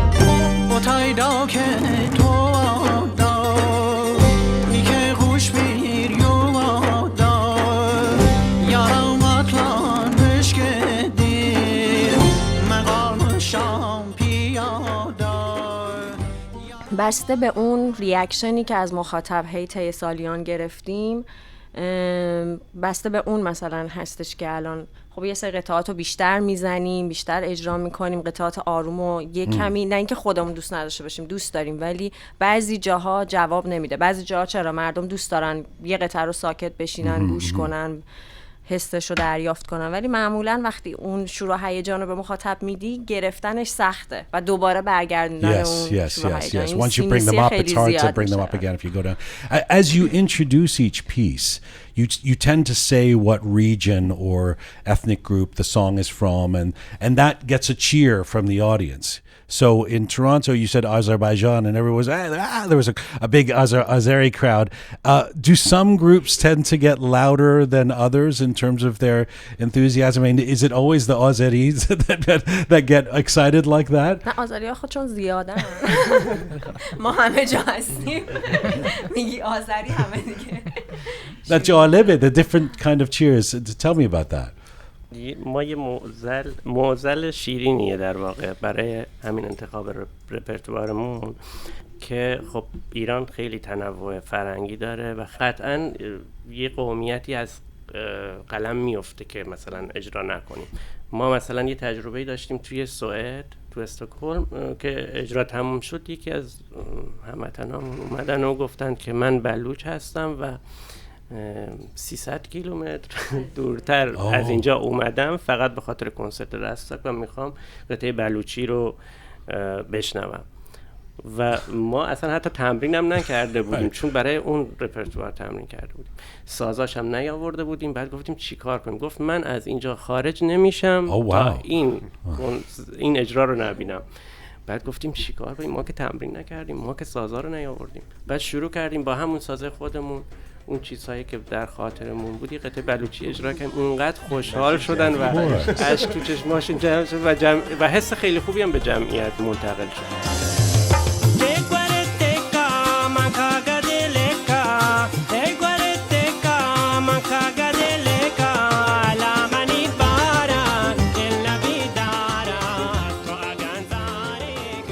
We talked last time about this, about the fact that you guys are part musicians and artists, part archaeologists, part historians, part ethnomusicologists, and that there's a great cultural responsibility that comes with that.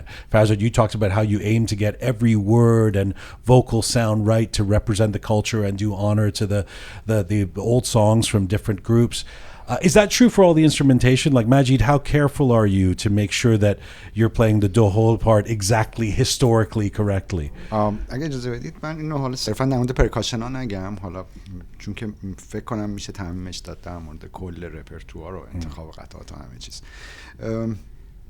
ببین منابع الهامی اند در حقیقت موسیقی فولکلور ایران برای رستاک و اونقدری الزامی نیستش که عیناً همون استایل رو داشته باشه، همون ظرافتی که توی اون منطقه اتفاق میافته در رابطه با اون ساز اتفاق بیافته. مثال بزنم، مثلا همین دوهلی که ما روی استیج با خودمون میبریم، خب این دوهل اصلا دوهل ابداعی خود رستاکه. طبعا ما مجبور شدیم که مثلا یه دوهلی درست بکنیم که بشه همه جا کار کرد، پیکاپ بخوره به لحاظ فنی صوتی، و بقیه سازامون هم همینطور، خصوصا تو پرکاشن ها خیلی بیشتر اینطوریه. ولی when people are critical, are they more critical about lyrics or the vocal than they are about the instrumentation? It sounds like you have more latitude in terms of the way what you can do instrumentally. نه؟ بله دقیقا همینطور. در حقیقت زبان و لهجه برای فرزاد و بهزاد اعداش خیلی سخت تره تا قسمت سازی ماجرا و خب خیلی تحقیق میکنن و دقت میکنن بچه‌ها. من همیشه دیدم چرا؟ بهتر خودشون جواب بدن. I didn't ask you this last time ولی فکر میکنم خیلی چیز خوبیه. It's very honorable that you want to get everything right. ولی از یه لحاظ فکر میکنم چرا؟ اصلا چرا؟ Why not just do your own versions of everything? You don't have to be responsible for, to be the cultural ambassadors of everything. میتونی هر کاری میکنین خودتون بکنین دیگه. چرا اینقدر دقت میکنین که لیریکا همینطوری باشن و آهنگای؟ خب برای ما که مثلا حالا موسیقی کردی رو بیشتر شنیدیم از بچگیمون در واقع، یه وقتایی بوده که یه قطعی رو حالا شعرش عوض شده و اجرا شده، در مجموع که اتفاق خاصی نیست، ولی همیشه برای ما این حسه بود مثلا این قطعه کردیه که حالا اینجوری اجرا شده. احساس می‌کنیم خب یه بخشی از ما رو مثلا بردن، حالا دیگه یه جور دیگه نشونش دادن. از نگاه درون فرهنگی داره بذارد. یعنی ما خودمون چون یک در واقع بومی منطقه هستیم و به عنوان یک کرد داریم راجع به ملودی های کردی که حالا توسط کسان دیگه استفاده شده و مثلا شعر فارسی استفاده شده رو همون ملودی. من خودم به عنوان یک کرد همیشه دوست داشتم که این اتفاق بیفته با زبان کردی اجرا بشه که مشخص باشه این ملودی از دل کدوم فرهنگ در اومده. Right. Also it's because there's not 1,000 bands doing what you do. So you have to, that's the part about preservation. یعنی به شما میفته که to really preserve and to carry a tradition on that doesn't work for others. Let me ask you guys about this trip to Canada, because you not only played in Toronto, but you did this Indigenous film festival. This is a First Nations film festival on Manitoulin Island, which is Manitoulin is about 5 hours north of Toronto. It's exactly 6.5. Okay, 6.5. Oh, you guys know how? Yeah, it's pretty far, and it's also it's really in nature. You weren't in a city. When I heard you were playing this, I loved the idea that this Iranian band that is about preserving and spreading the gospel, if you will, of Iranian folk music is playing for and with an indigenous crowd who were here long before anybody else in Canada and have their own musical traditions. Dina, first you tell me how it was for you. How did you experience that festival? این یه فستیوالیه که حالا اینجوری که فهمیدیم هر سال سعی میکنن یک بند فولک از یک جای دنیا بیارن برای اینکه هم فرهنگ خودشونو خیلی خیلی زیاد دوست دارن بشناسونن به هر کسی که میاد اونجا، زبونشونو، فرهنگشونو، تاریخشونو، همین که دوست دارن خیلی یاد بگیرن، میپرسن، دوست دارن گوش کنن، آشنا بشن و تو کامیونیکیت باشن با فرهنگ‌های مختلف. و ریاکشنشون هم خیلی جالب بود. من فکر نمی‌کردم، من اصلا نمیدونستم کلاً که ارتباط برقرار خواهند کرد یا نه، هیچ ایده‌ای نداشتم که حتی دست میزنن چطوری هستش و اینا. مثلا یه چیزای جالبی که داشتیم بودش که مثلا یه سری آدم پشت میرقصیدن با قطعات ما، بعد ما داشتیم بوشهری میزدیم. خب این ریتم بوشهری یکم مشخص بود براشون گرفتنش سخته، اون داشت با یه ریتم دیگه ای میرقصید با اینکه موزیسین هم بود خودش.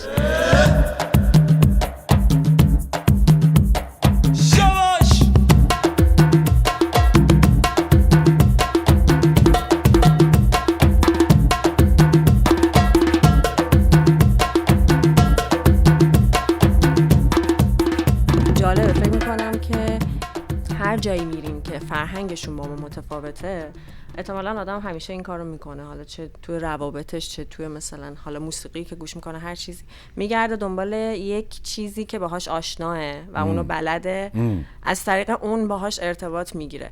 خیلی زیاد با سازهای کوبه‌ای ما ارتباط گرفته بودن، همش هی میگفتن ما مثل اینو داریم، این خیلی شبیه اینه. خیلی Actually, Majid, I was thinking about you because I was thinking, from what I know of indigenous, some of the music that I've learned from First Nations groups and stuff in Canada, it often starts with rhythm. And then it has, and it reminds me in some cases of what you guys do in Rastak. Did you see similarities, and did you experience that with local groups? بله، ما یه در حقیقت دفی رو هدیه کردیم بهشون و خیلی خیلی براشون جذاب بود، برای اینکه خب میگفتن که ما یه سازی شبیه این داریم. طبعا همه طبل‌ها تو جهان شبیه هم دیگه. حالا اونجا من بیشتر متوجه شدم که چقدر خب سازهای کوبه‌ای انقدر راحت زبون مشترک همه آدم هاست. یعنی like you almost have more in common with the Manitoulin Island than you would with a big city crowd in Toronto.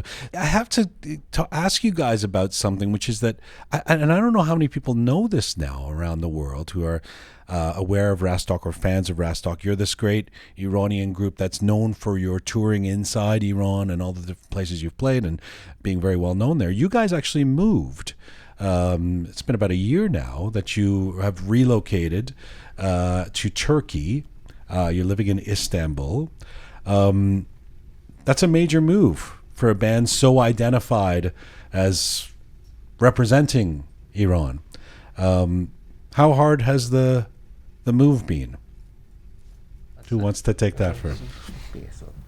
Oh, they're pointing at the manager. Okay, actually, migration is hard. So maybe because I had the experience before. You were in Malaysia for a long time, yeah. For 10 years. But the story is, even a family wants to move somewhere, it's hard. I mean, it's like wife and husband.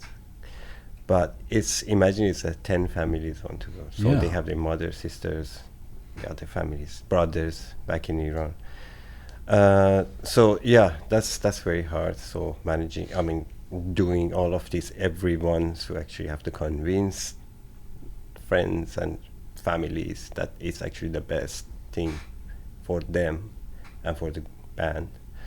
But I think one thing that it makes easier, at least for me and those actually we spoke about, is that having a common target, let's say, and which is music, and for Rastak it's this music, and working on that music is the thing that's actually made it easy for everyone to actually do it, decide it first. But it's the decision is the first part, then you go and you have lots of ups and downs, and so and the whole band moved, right?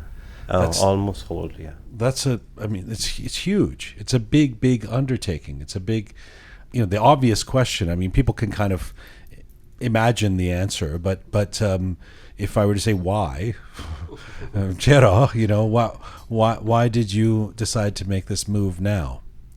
به هر حال ما فکر کردیم که شاید با توجه به مخاطب‌های غیر ایرانی که با موزیک رستاک ارتباط گرفتن، فکر می‌کردیم این پتانسیل رو رستاک داره که بتونه این دایره مخاطبانش رو گسترده تر کنه. ولی خب برای اینکه وارد این فضا بشیم، خب گروه‌های خیلی خوبی تو دنیا وجود دارن که دارن کار میکنن. برای اینکه به اون نقطه برسی یه سری امکانات لازم داره، یه سری امکانات اجرایی. و یه چیز دیگه که خیلی مهم بود برامون که این کار رو انجام بدیم، ما یه پروژه رو شروع کردیم به اسم درخانه بیمرز که روی موسیقی کشورهای همسایه کار کردیم و بازتاب خوبی ازش گرفتیم و فکر کردیم که اگه توی یکی از کشورهایی که در مرز ایران هستن بتونیم کار کنیم، به صورت ریشه‌ای تر و عمیق‌تر بتونیم موسیقیشون رو بشناسیم و شاید بتونیم تعاملی داشته باشیم با موسیقی دانان و در واقع هنرمندانشون. از همون نقطه شروع کنیم و ببینیم چه اتفاقی در آینده میفته. It's an interesting move because on the one hand it's understandable that you're going to have it's going to make things easier in terms of international touring, the kind of projects you just talked about. But on the other hand, you guys are stars in Iran. So you're not just leaving Iran with other possibilities. You're leaving. There's a certain comfort that you would have in Iran. I mean, I would imagine that it's quite might be a little scary to leave that comfort of there's a country of 80 million people who know you and will come to your shows and will see you on the street and love you, and you're taking this big step to go somewhere else. Tell me how that feels, Majid. نمیدونم آخه تعبیر این کامفورت، معنی این کامفورت چی میتونه باشه؟ کامفورت برای شخص، حالا من شاید خیلی از بچه‌ها این باشه که کارهایی رو که دوست داریم انجام بدیم با توی فضایی انجام بدیم که انرژی بهتری از انجام اون کار میگیریم، اون خیلی حس بهتری میده. کمان که پروژه‌ای که این توی 1 سال گذشته تو استانبول انجام دادیم، ممکنه که چه میدونم اون استودیوهایی که تو تهران اویلیبل دم دستمون بود و شب نصف شب هر ساعتی میرفتیم، من کلیدشو داشتم، یه دست کلید داشتم، اما استودیوهای دوستای مختلفم بود و میدویدیم میرفتیم یه کار میکنیم. خب این امکانو نداشتیم مثلا تو ترکیه، سخت بود، یعنی تو استانبول. ولی اون کامفورت همچنان به یه شکل دیگه، ممکنه جنس کامفورت عوض شده باشه اونا، ولی خب توی استانبول یه جور دیگهش تجربه کردیم. خیلی هم به نظر من خیلی هم شیرین بود، یعنی اینکه در این حال مردمی که موسیقی رو خیلی دوست دارن، مردمی که با موزیسین‌های مختلف از سراسر جهان آشنان، یعنی خب بالاخره شهریه که اهمیت داره به لحاظ فرهنگی هنری تو خاورمیانه، یعنی اهمیت داره که اگه نخوایم بگیم مهمترین شهره که داره توش هنر خاورمیانه ارائه میشه. خب مخاطبانی که اونجا هستند همگی آشنان با مالتی کالچر، یعنی براشون کامل هضم شده، از همه جای جهان میان اونجا. با همکاری جمعیت ایرانی هم بله، جمعیت ایرانی زیادی هم وجود داره. در عین حال آشنان با همکاری مشترک با فرهنگ‌های دیگه. اینا همه یه انرژی رو ایجاد میکنه. جدا از امکاناتی که وجود داره، امکانات حالا خیلی نمیشه اونقدر مقایسه کرد فعلا برای ما، ولی انرژی خیلی اهمیت داشته. Let me ask a sort of professional or more of a difficult question, then I'll ask you a more personal question, Siamak. But Behzad, I assume everybody's going to point at the manager for this answer, so I'll just ask you. I mean, when you're a well-known band like Rastak, like I really don't know how this works. If you're a well-known band like Rastak in Iran, I would imagine that the Iranian government would not be happy for that Rastak is moving out of Iran. Is there any kind of difficulty around that for you? Oh, first of all, let me add something to Majid's comment and yours. Actually, when you say comfort, I think that was kind of, especially the years before COVID, it was kind of comfort zone for Rastak.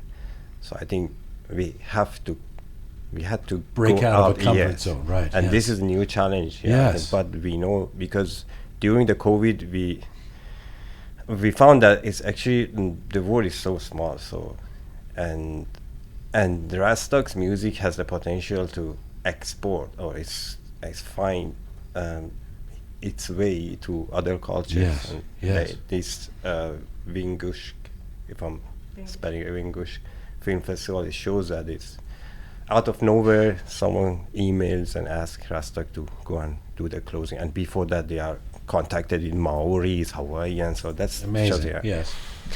So we thought that, this can break out, as we said, comfort zone. Yes. And make new challenge. So we went to Istanbul. We had lots of challenges, but I think we were considered that time with the COVID time. During COVID, I think Rastak was very productive. So we had lots of an album, music videos, a couple of singles, and collaborating with the different artists in Istanbul. Yeah, that's fun. So what was the question? My question was whether, look, I mean, we don't even have to just make this about Iran. If Michael Bublé, who's identified with Canada, moves to the United States, it's news in Canada. You know, it's like Michael Bublé left Canada. I mean, it would be news that Rastak is leaving Iran. And again, I don't know if the Iranian state would like that, would feel like, oh, why are you guys leaving? So did you have to be careful around that? Have you heard from anybody? Has anybody asked those questions? Has it been difficult? Yeah, actually people asked, those we know. So, but no, government didn't ask. So, okay. So that's, but this is, I'm not sure if you want to broadcast it, but it's like, let's say whatever you think, whatever you're comfortable with people hearing. Yeah. So even as you see in our performances, still girls have their hijabs. Yeah. And we don't think that we are not going, performing in Iran anymore, but still we love to perform there with our people, for our people, as long as we can. but yeah, it depends on the situation. So if they don't have problem, we can go and play and come back. So that's the whole story. Let me come back to that. I'm going to ask everybody about that in a moment. But Siamak, let me just ask you on a personal level, how difficult was it to talk to the whole band about moving to a different country? I mean, that speaking of diplomacy, you know, that's another thing that I can't imagine everybody goes, okay, let's pack up the family and go. I mean, it's people have lives, people have families, people have been in Iran for a long time. Tell me about how you did that. بله. برای توی مقطعی فکر کردیم که پتانسیلی داره رستاک که این امکانو میده بهش که بخواد خارج از ایران هم فعالیت کنه و این فعالیت میتونه از هر نظر کمک کنه به حس و حالمون، به همه چیز. خب میدونین توی یه جمعی فضایی اتمسفری ایجاد میشه که دیگه شما دارین حسش میکنید که چه این چیزی از خودتون هم ممکنه جزئیش باشین، جزئی از اون چیز باشین یا نباشین. وقتی که این اتفاق افتاد ما توی یه مقطعی حتی فکر کردیم که ابتدای قضیه بیایم کانادا و اینجا بخوایم روی همون پروژه کار کنیم و یه مدت حالا باشیم ببینیم چه اتفاقی مرسی. توی یه مرحله دیگه صحبت‌هایی شد، هر کدوم از بچه‌ها نظراتی داشتن که شاید با توجه به فضای فرهنگی ترکیه، این حضور داشتن خانواده ها و اینکه همه دوست دارن خب توی شرایطی اونا رو ببینن، بیشتر ارتباط داشته باشن، همه این چیزها با هم این به این نتیجه رسون ما رو که خب بیایم ترکیه، بریم ترکیه در واقع. و واقعیتش اینه که توی چنین چیزی که انقدر ماجرای جدیه کسی به نظر من جرئت نمیکنه بگه که بچه‌ها بیاین این کارو بکنیم به عنوان یک چیزی که بخواد انجام بشه. فقط میتونین نظر بدین که این اتفاق بیفته. خب توی این ماجرا تقریبا همه بچه‌ها همراهی کردن که این اتفاق بیفته و بعد از اون که اومدیم ترکیه، فقط این در مورد شرایطی الان تو رستاک هست منظورم اینه که بگم یه چیزی فکر میکنم زمان 25 ساله زمان طولانیه برای یک جنسی از این دست کار.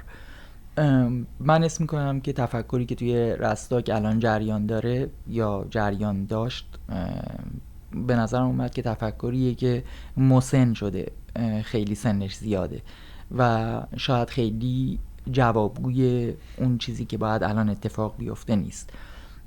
بنابراین یه تغییر یه مقدار میشه گفت ساختاری تو رستاک اتفاق افتاد و خودم پیشنهاد کردم که من و فرزاد به عنوان مشاور توی رستاک باشیم، حالا توی اون بخشایی که میتونیم کمک کنیم. یعنی از تجربه این مثلا 20-25 سال استفاده کنیم، اگه بچه‌ها خواستن نظر بدیم و در واقع استراکچر مدیریتی رستاک با جوان‌ترها باشه و کسایی که تجربه جنس دیگه ای از کارو دارن، مثلا دینا به عنوان جوان‌ترین عضو گروه، بهزاد به عنوان کسی که توی فضای بین المللی کار کرده و یکی دیگه از دوستان که شما ندیدین خاطره که اونم فضای کاریش فضای کاری مدیریتیه در واقع.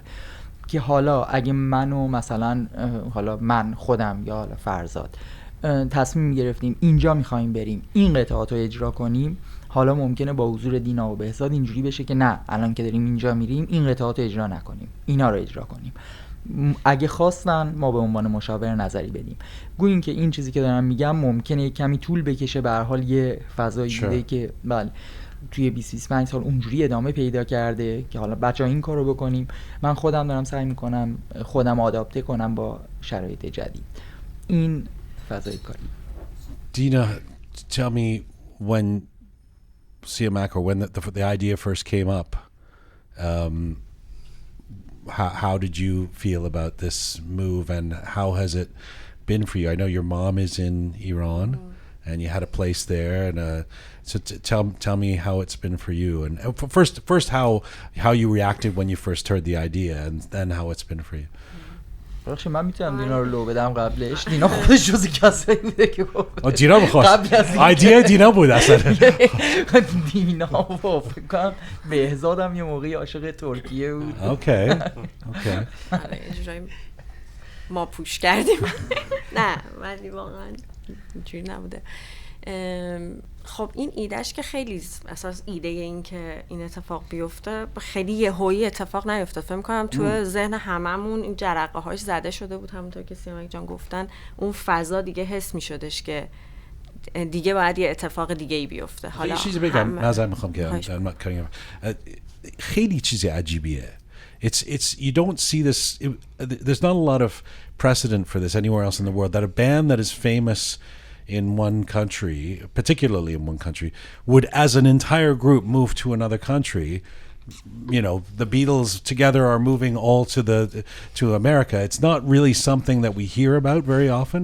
Single artists, yes, you know, but so it's pretty major, and that's sorry for cutting you off. فکر کنم که ما میدونی چون خیلی ساله همه داریم ما هم دیگه کار میکنیم. حالا من به عنوان کوچکترین عضو گروه خودم 10 ساله الان با افتخار دارم که با بچه‌ها دارم کار میکنم.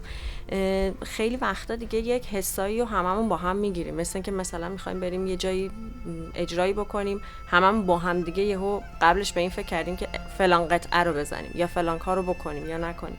یعنی اون ایده هر اتفاقی و حسی که میگیریم فکر می‌کنم همزمان توی ذهن هممون انگار جرقش میخوره و دیگه فضا یک جوری میشه که حالا هم کووید خیلی تاثیر گذاشت، هم خیلی اتفاقات دیگه که حالا مثلا پروژه‌ای که شروع کردیم و یک سری محدودیت‌هایی که خیلی واضحه اون اتفاق ایجاد میکنه که فکر می‌کنید دیگه داره جلوی خلاقیت رو میگیره.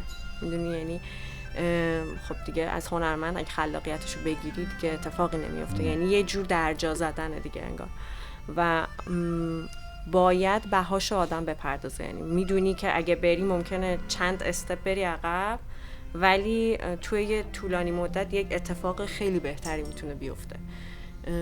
فهم کنم و you guys as a group were all I mean you're such a family. You know that because you really all have to buy into that together because those okay we're going to go through some tough times 3 steps back as you just described it. خیلی چیز سختیه ولی خب مثلا خب توی کرونا تو کووید من فکر کنم یک روزم نشد نبینمتون تو کووید. نبینیم هم دیگه رو. هر روز با هم دیگه کار میکردیم، هر روز فعال بودیم، هی داشتیم فکر میکردیم خب اوکی حالا مثلا الان اجرا نداریم ولی چی کار بکنیم اینا. یعنی ما هی همه با هم دیگه داریم زندگی میکنیم و یه جوری اینو خانواده هامون هم میدونن. یعنی حالا مثلا مادر من که الان آخی عزیزم دلم برات تنگ شد مادر من میدونه که خب دینا یه جورایی کارش نیست خانواده‌شه. یعنی انگار مثلا خودش از بیرون داره نگاه میکنه میگه اوکی مثلا ساپورت میکنه که شما هر کاری بکنید برای شما بهتره، انگار برای من بهتره. یعنی اینجوری میبینه کل گروه. برای همین اونا هم خیلی حمایت میکنن، یعنی کردن هم خانواده هممون. اون لحظه‌ای که این ایده میاد تو ذهن همه فکر کنم حالا من الان که اومدیم میفهمم اینو، احتمالاً بهزاد چند بار تجربهش کرده دوبار. فکر کنم راحت ترین مرحله تو مهاجرت اون لحظه‌ای که داری میری. یعنی الان اینو میفهمم بعد از الان 1 سالی که اینجاییم انقدر با چالش یعنی تو استانبول هستیم انقدر چالنج‌های مختلفی میاد سراغ آدم، حالا هم بیرونیه یه سرش درونیه که اصلا اون استپی که میخواد آدم بره تصمیم میگیره. بزرگترین چالش چی بوده واسه شما؟ بزرگترین چالش از خودت بگو.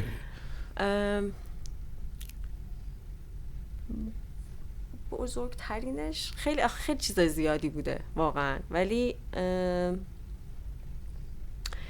کلا اومدیم تو یعنی استانبول با اینکه حالا خیلی چیز دیگه میگم روک دیگه با اینکه خیلی این همه سال ما داریم سفر میکنیم این ور اون ور میریم، مثلا تمامی یک عالمه همه قاره رو رفتیم به غیر از یکی ان شاءالله میریمونم، شیلی هم رفتیم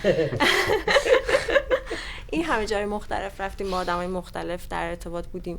ولی واقعا یه مدت مثلا 4-5 ماهی که گذشت دیدم که اصلا ما با اینکه تو ایران ارتباط داریم با آدمای مختلف، میریم ولی ما خیلی اصلا عقبیم، یه جور دیگه فکر میکنیم. حالا عقب و جلوشو نمیدونم، خیلی دنیامون متفاوته با آدمایی که بیرونن و اون که مثلا اون دنیای آدما بیرون از ایران خیلی بزرگه.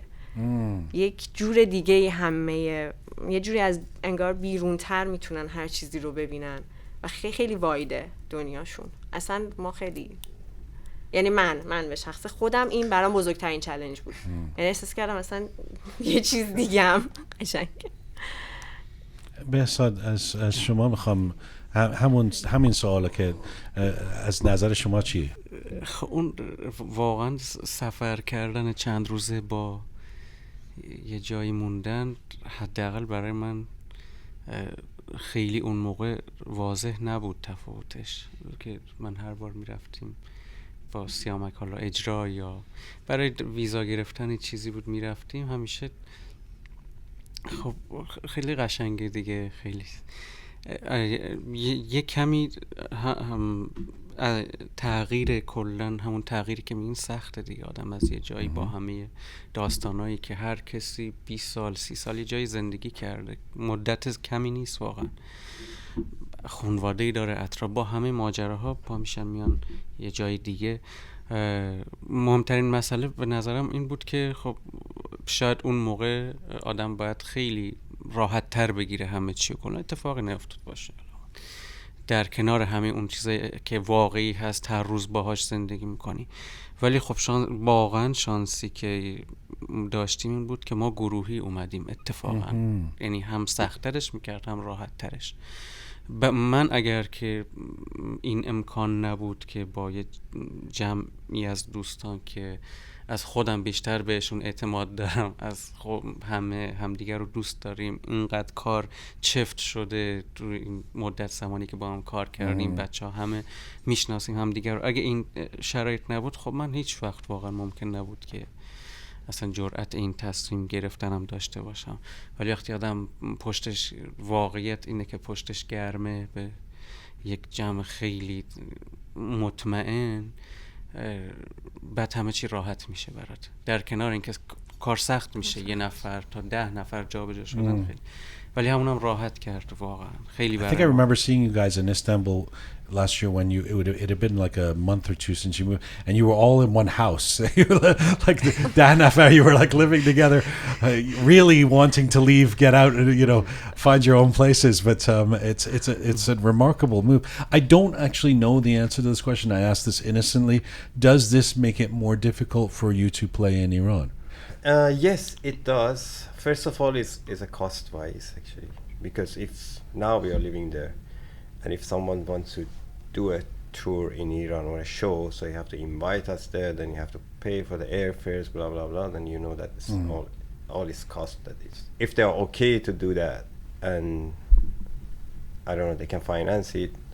I mean, from our point of view, we don't have problem. You still want to do it? Yeah.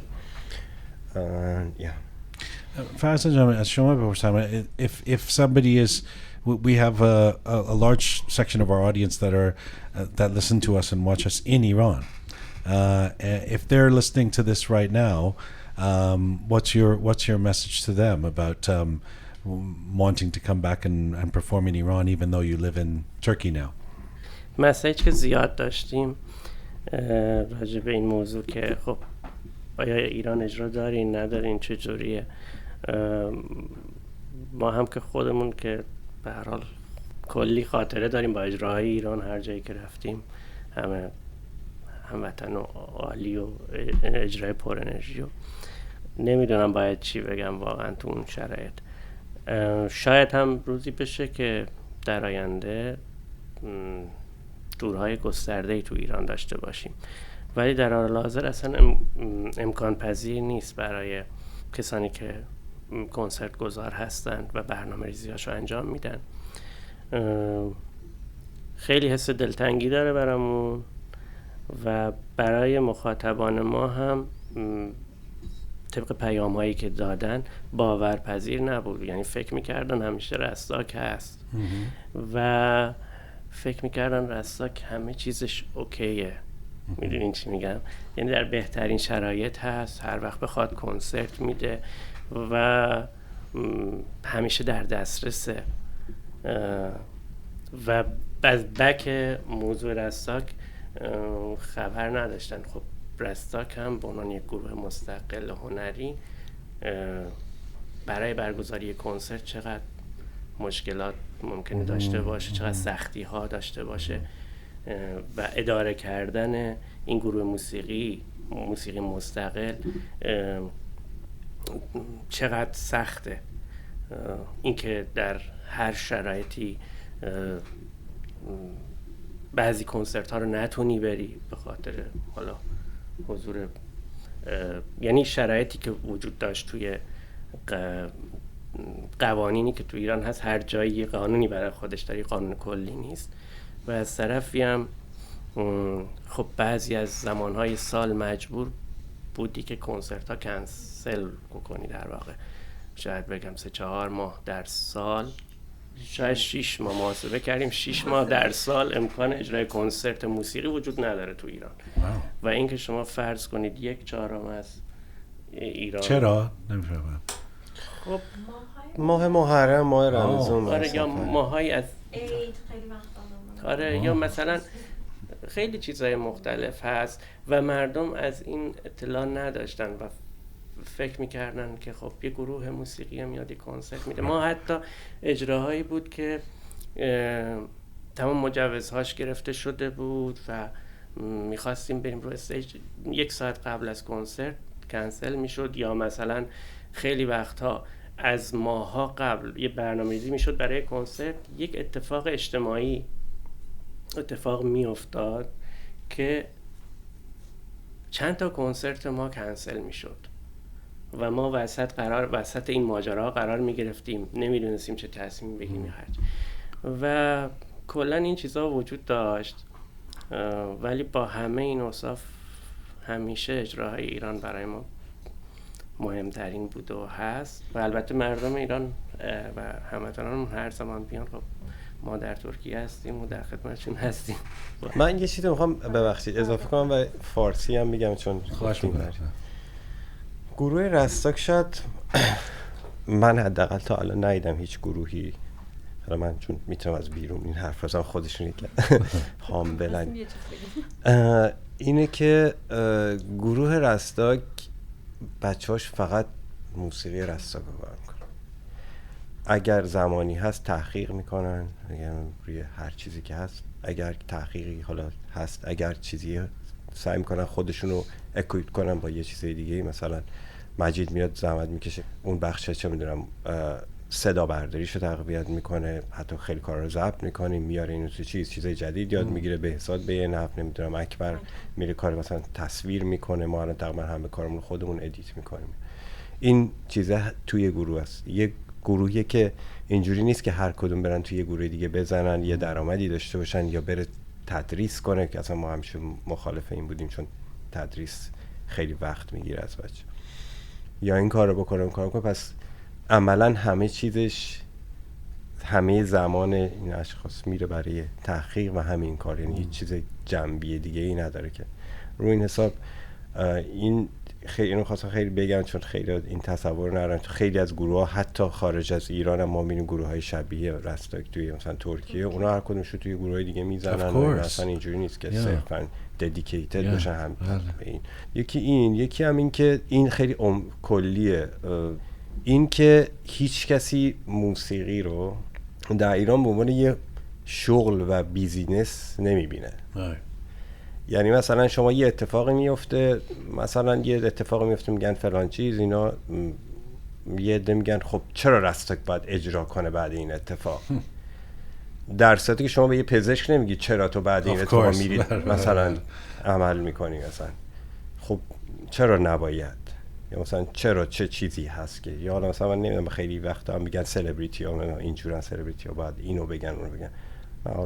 من شخصا اینم که این فکر رو میکنم که این رسالتی نیست، ولی در مورد حداقل موسیقی اینا میدم که آیا شما که اینجوری چیز میکنی حاضرین که از اونور تبعاتش خودت خیلی رک به طور مالی تبعاتش، آیا شما اومدی مثلا چه میدونم ما تو ایران چی میگن این هیچ چیزی نهادی نداریم برای این داستان که حتی نهاد خودساخت پیترون هم حتی نداریم تو ایران که طرف بیاد ماهانه مثلا یه چیزی بذاره برای این. پس اینم یه چیز دیگه که حالا توی ذهنمون بوده و اینا. آره واقعا یه وقتی فکر کنم دلم خواهد اینو فریاد بزنم.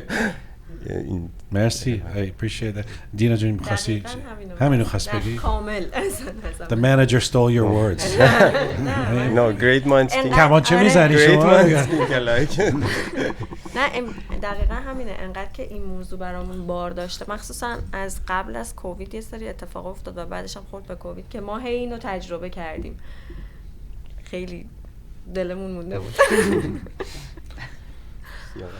So Majid's gig playing drums with Coldplay is not going to happen anytime soon. No. It's a joke that some of them got.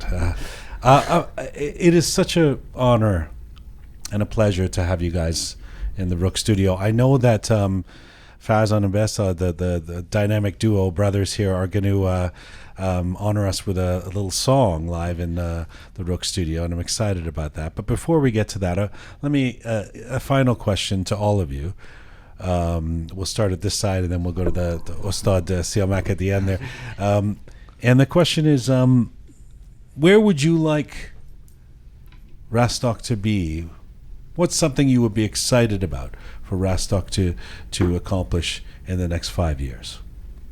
Start with you, Majid. نمیتونم جزئیات بگم ولی کلیات میتونم بگم. اونم اینه که هرچی میگذره بیشتر متوجه میشم. شاید این خودستایی تلقی بشه، اشکالی نداره اگرم بشه. بیشتر متوجه میشم که رستاک گروه ویژه‌ایه.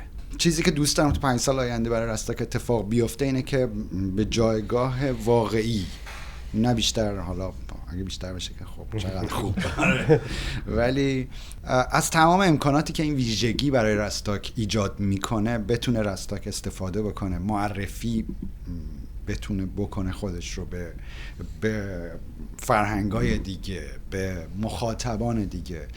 یه اتفاقی برای رستاک همیشه میفته، این برای من خیلی هیجان انگیزه. افرادی که کنسرت رستاک رو یک بار میان، این جمله تبلیغاتی نیست، گزارشیه بیشتر، برمیگردن. آره خیلی دیگه از اون به بعد هی دوست دارن اجرای لایو رستاک رو شرکت بکنن. یه معنی داره، یعنی اینکه یعنی انگاری تو اون لایو یه اتفاقی میفته. من یه بار تونستم یه لایو از رستاک این طرف باشم، تو شیراز دیدم. آره اون طرفی دیدم، خیلی کیف داد. یعنی هنوز که هنوز خودم دوست دارم که اصلا کاش این برم بتونم باشم. به خاطر همین حالا تو 5 سال آینده واقعا دوست دارم که رستاک بیشتر دیده بشه، بیشتر تجربه کنه. حتی یعنی شخصا جواب خوب بود. لازم نیست دیگه از کسی دیگه بپرسید. ببخشید معذرت میخوام. بهزاد خواهش میکنم. واقعا همه بچه‌ها دارن، بهزاد، سیام، من واقعا از همه کمتر، بچه‌ها خیلی دارن زحمت میکشن، خیلی تلاش دارن میکنن برای اینکه همونی که مجید جان گفت، اون چیزی که نه بیشتر نه کمتر، اون جایی که فکر میکنیم برای ما تجربه های خیلی هیجان انگیزی داره، میتونیم بهش برسیم. مثلا برای همین خودمون راه کردیم تو این رودخونه‌ای که داره میره که ببینیم چه اتفاقایی در انتظار ماست، چه چیزایی میتونیم تجربه کنیم. امیدوارم این مسیر پیش بره، فقط لذت ببریم، ساز بزنیم، اجرا کنیم، ضبط کنیم، همون چیزی که زندگی مونه، یک کمی با آرامش بیشتر، لذت بیشتر، تجربه‌های هیجان انگیزتر. فرضاً هر چقدر میاد این ورتر امکانات کمتر میشه. خاطری برای من با بهزاد بعضی وقتا شوخی میکنم، با بهزاد پورنقی، بهزاد میگم گفتم آدم ها به 2 دسته تقسیم میشن. اونقدر تعصب داشتم رو رستاک، میگفتم که آدم ها به 2 دسته تقسیم میشن، یا رستاک رو دوست دارن یا آدم های خوبی نیستن. بعدش الان به یه پلن جدید رسیدم. به بهزاد گفتم که اینجا دیگه از این به بعد اینطوریه، هر آدم خوبی باید رستاک رو بشناسه. We're gonna edit everything else out and just put that as the interview. جوک هم تو خودش جوک داره، ولی هم این که واقعا من به شخص خودم دوست دارم کسایی که میان و به هر حال ممکنه خب رستاک هم قطعا منتقد داشته باشه، بحث سلیقه است، ولی اون کسایی که رستاک رو میشنون و اتفاقاتی که تعریف میکنن که با گوش کردن با موسیقی مثلا تو چه شرایطی گوش کردن، چه اتفاقاتی براشون افتاده یا مثلا چه خاطراتی دارن و از لحظه‌های خوبشون میگن. دوست دارم آدمای خیلی بیشتری اگر موسیقی ما براشون اثر میذاره و یک حال خوب براشون ایجاد میکنه، آدمای بیشتری این حالو تجربه میکنن. خیلی هیجان انگیزه برام که مثلا یه موزیکی تولید شده 5 دقیقه 3 دقیقه یا هرچی، اینکه این حس برام وجود میاد که مثلا ممکنه 100,000 نفر 50,000 نفر این موزیکو 5 دقیقه از تایم زندگیشونو 5 دقیقه از تایم زندگیشونو که نمیشه روش ارزش گذاری کرد انتخابشون بودیم و این موزیکو گذاشتن و گوش کردن. هیجان انگیزه. یعنی شما 5 ضرب در 100,000 مثلا نفر که بشنون یه موزیکو میشه 5 میلیون دقیقه. درست گفتم؟ یعنی این خیلی calculator to figure out what you said. این خیلی برای من هیجان انگیزه. اون خوشحالی مثلا من خیلی اگه بخوام خاطر بگم از اتفاقاتی که افتاده و چی در مورد رستاک گفتن میتونم کتاب بگم، چون همشون مراجعه میکنن من مثلا میگن که مثلا کتاب گفتی الان. The question was just what's happening in the next 5 years. این سخن پایانی بود. کتاب آره این جلد اول کتاب بود، جلد دومش تو مسابقه بعدی میگم. خیلی خوش. قربونتون دینا.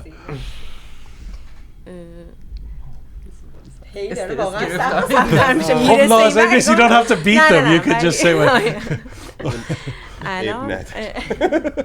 ما از اولین آلبومی که رستاک 15 سال الان میگذره و تو تمام این سالا تمرکز رستاک روی ایرانی ها بوده.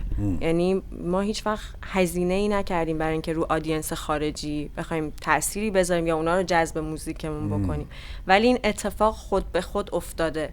یعنی الان مثلا تو این یه سالی که حالا تو استانبول رفت آمد میکنیم زیاد راه میریم، چند بار سیامک رو شناختن، سیامک و مجید رو شناختن و مجید رو فرزاد رو جلوش رو مثلا حتی گرفتن تو خیابون که رستاک و ترک بودن. حالا این یکی از چالنجایی که داریم زبان ترکیه. کی بلده ترکیه؟ یه کمی همون بلدیم. این موزیک خودش بدون اینکه ما بخوایم هدف قرار بدیم آدینس خارجی رو، خودش یه جورایی پخش شده. مثلا ما قزاقستان 2017 اکسپو در قزاقستان که بودیم، یه خانومی از دور داد میزد، بعد میدوی سمت ما، بعد اومد فرزاد دید اشک ریخت. یه خانم اسپانیایی بود، گفت من عاشق رستاکم، باورم نمیشه که مثلا شما خودتون اینجایی، فکرم داره موزیکتون پخش میشه. یعنی بدون اینکه ما بخوایم این موزیک پتانسیل اینو داشته که یه کسی که از فرهنگ ما نیست بتونه باش ارتباط بگیره. حالا الان از 1 سال پیش تا حالا بهزاد خیلی خیلی به طرز وحشتناکیه، من یه سری دلم واقعا براش میسوزه، داره تلاش میکنه که این راهو باز کنیم و یاد بگیریم که چجوری میتونیم باهاشون ارتباط بگیریم و فکر میکنم که در واقع تو این 5 سال شاید بیشتر هدفمون همین آدینس خارجی باشن که میدونیم پتانسیل اینو داره موزیک ما که با اونا ارتباط بگیریم. Yeah, absolutely. There's your music translates for sure. It's too good for it to only be for Iranians. It's true. Okay. Siamak, the coach, the leader, the fearless leader. The final word. واقعا این چیزی که من میخوام بگم ممکن خیلی بی ربط باشه، به نظرم بیاد واقعا اینجوری نیست، ولی حالا به عنوان از فاوندر مثلا چیزی که رستاک از ابتدا شکل گرفته برای من همین بوده. الان هم باز همون ایده توی یه سطح دیگه وجود داره. من واقعا با بهزاد صحبت میکردیم موقع بعد زمانی با فرزاد، مجید، همه بچه‌ها. ماجرام فقط این بودش که موسیقی دوست داشتم میدونین و اینکه از کار کردن توی یک جمع در رابطه با اون چیزی که دوست داشتم به اسم موسیقی خیلی لذت می‌بردم. هیچ ایده‌ای در مورد بعدش نداشتم واقعا که مثلا چه اتفاقی قراره بیفته یا اصلا این اتفاق میفته یا حتی تلاشم نمی‌کردم این اتفاق بخواد اینجوری بیفته. خب فکر میکنم یه مجموعی از اتفاقات مثل اون آلبومی که آماده شد، مثل زمانی که آماده شد، فرمتی که ما توی تصویرش داشتیم، شانس، همه این چیزا به نظرم میاد خیلی صادقانه و واقعیش اینه که یه مجموعی از اتفاقات یه چیزی ایجاد کرد که الان رستاک توی این موقعیت و جایگاه. من واقعا اون چیزی که از همین الان تا مثلا 5 سال بعد، نه 1 ماه بعد، نه 50 سال بعد وجود داره برام اینه که دوست دارم تمام کسایی که توی رستاک هستن خوشحال باشن. همین، یعنی اینکه حالا مثلا اون لحظه‌ای که البته خودم جزشونم مثلا خودم خوشحال باشم یه وقت اینجوری نشه به خاطر دیگه. مشکلم بیشتر وقتا اینه که یه کسی به خاطر خوشحالیه که اون آدم میتونم من باشم، هر کدوم از بچه‌ها باشن. این بالانس خوشحالی دوست دارم برای همه در رابطه با این چیز وجود داشته باشه.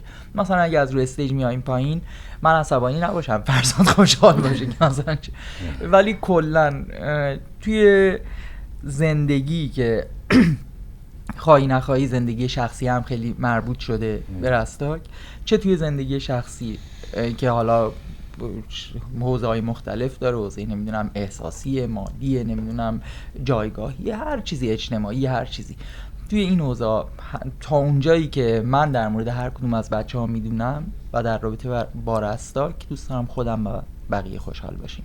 همین. ببین that's why he's the leader.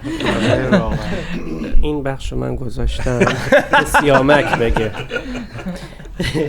ببینید خیلی خوب، منظورم اینه که خیلی چی میگن، خیلی اون شاخه‌های بیرونیش واضحه. حالا مثلا اینه که فرزاد از این چیز که رستاک بتونه توی استیج‌های بزرگتری اجرا کنه خوشحال‌تر میشه. خب این چیز یه هدف مشترکیه بین من و فرزاد که باعث میشه خب وقتی این اتفاق بیفته از دیدن خوشحالی فرزاد خوشحالم. بهزاد دوست داره چیزهای جدید و خلاقانه رو تجربه کنه. خب این وقتی که بتونه یه اتفاق اینجوری بیفته برام جذابه که پس بهزادم خوشحال شده، خب خودم خیلی خوشحال میشم.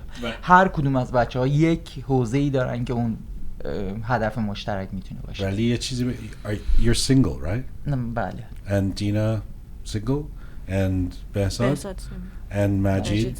So but not you Farzad, right? So 4 of the 5 of you who are here today are and not that I'm getting into your personal lives, but that has to be related to the fact that you're dedicated to this group, right?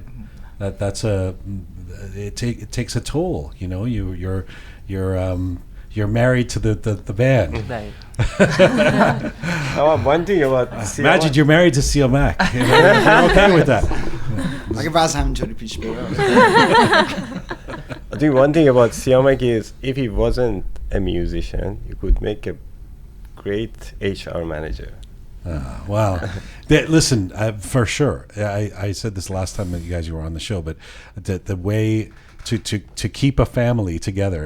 Listen, to keep a family, let alone a band, together of 10, 11 people is remarkable, and to keep you guys and to move to another country and everybody on board. I mean, you're right. Somebody's doing amazing HR work, and it's a credit to all of you that you get along so well. I couldn't be more grateful that you're all here. Farzad and Behzad, this piece that you're going to play for us. چی میتونی بگی ازش؟ What's the story behind what you're going to play? ما حالا چون امکان این رو نداشتیم که همه بچه‌ها باشن و در واقع ساز رو بزنیم اینجا، فکر کردیم که 2 تا از سازهای فولکلور ایران رو بیاریم. یکی ساز تنبوره که اولین سازی بوده که خودم نواختم، از بچگی تو خانواده‌مون بوده، و بهزادم که دف بنوازه. و اگه دوست داشته باشین حالا یه مقام، یعنی مقام یه موسیقی قدیمیه که در واقع با جزء رپرتوار اون سازه که اجرا میشه. یه فضای تقریبا نزدیک به اورجیناله، سعی میکنیم که اونو اجرا کنیم و بعد به یه قطعه ضربی هم وصلش میکنیم، به قطعه ریتمیک وصلش میکنیم و امیدوارم که شنونده‌های رو خوششون بیاد. Amazing. Let's get set up to do that. And I'm excited to hear it. Merci همگی. مرسی از خیلی عالی. مرسی. باش. چشم. بریم.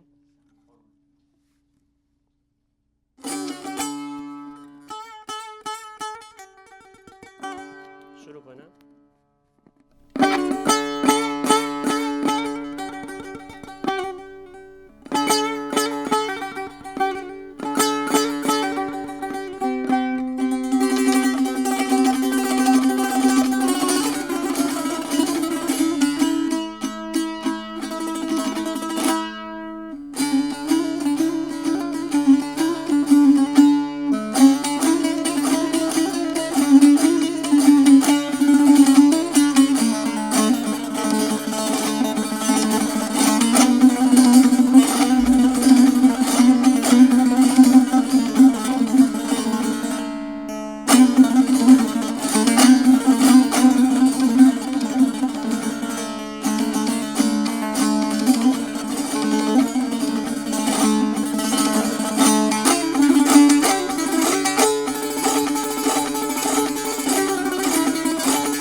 آقا زمانه فانی پرزورن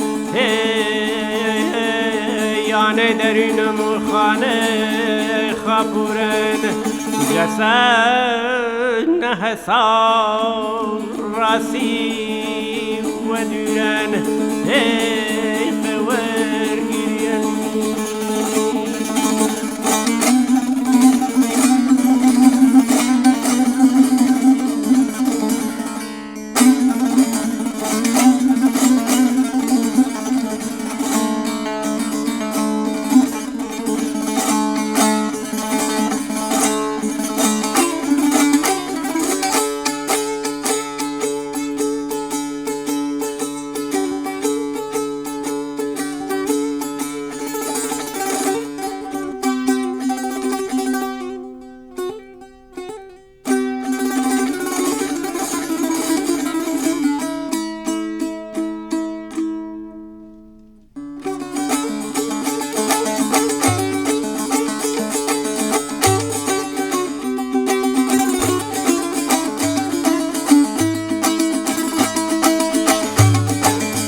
Wow. Live, unbelievable. Live in the Roqe Studio. Farzad Moradi, his brother Behzad Moradi on tambour and daf, respectively. I'm blown away. این آهنگسازی شماست، این شما نوشتین رو؟ خواهش میکنم. در واقع میشه گفت یک برداشتی از یکی از مقام‌های تنبوره. مقام‌ها همون مجموعه قطعاتی هستن، یه رپرتواری هستن که برای یک ساز آیینی هستش و در آیین‌ها استفاده میشه و در واقع اجرا میشه که معمولا قدمت خیلی زیادی دارن. این قطعه‌ای که اول به صورت آوازی اجرا کردم یک مقام بسیار قدیمی تنبوره به نام سرترز که یکی از مقام‌های اصلی تنبوره که خیلی در واقع پیچیده هم هست و سعی کردم از اون مقام استفاده کنم و در واقع ریتم هششت رو روی این مقام سوار کردم و حالا یه سری تغییرات هم توش ایجاد کردم. چقدر تمرین کردین دوتاشون؟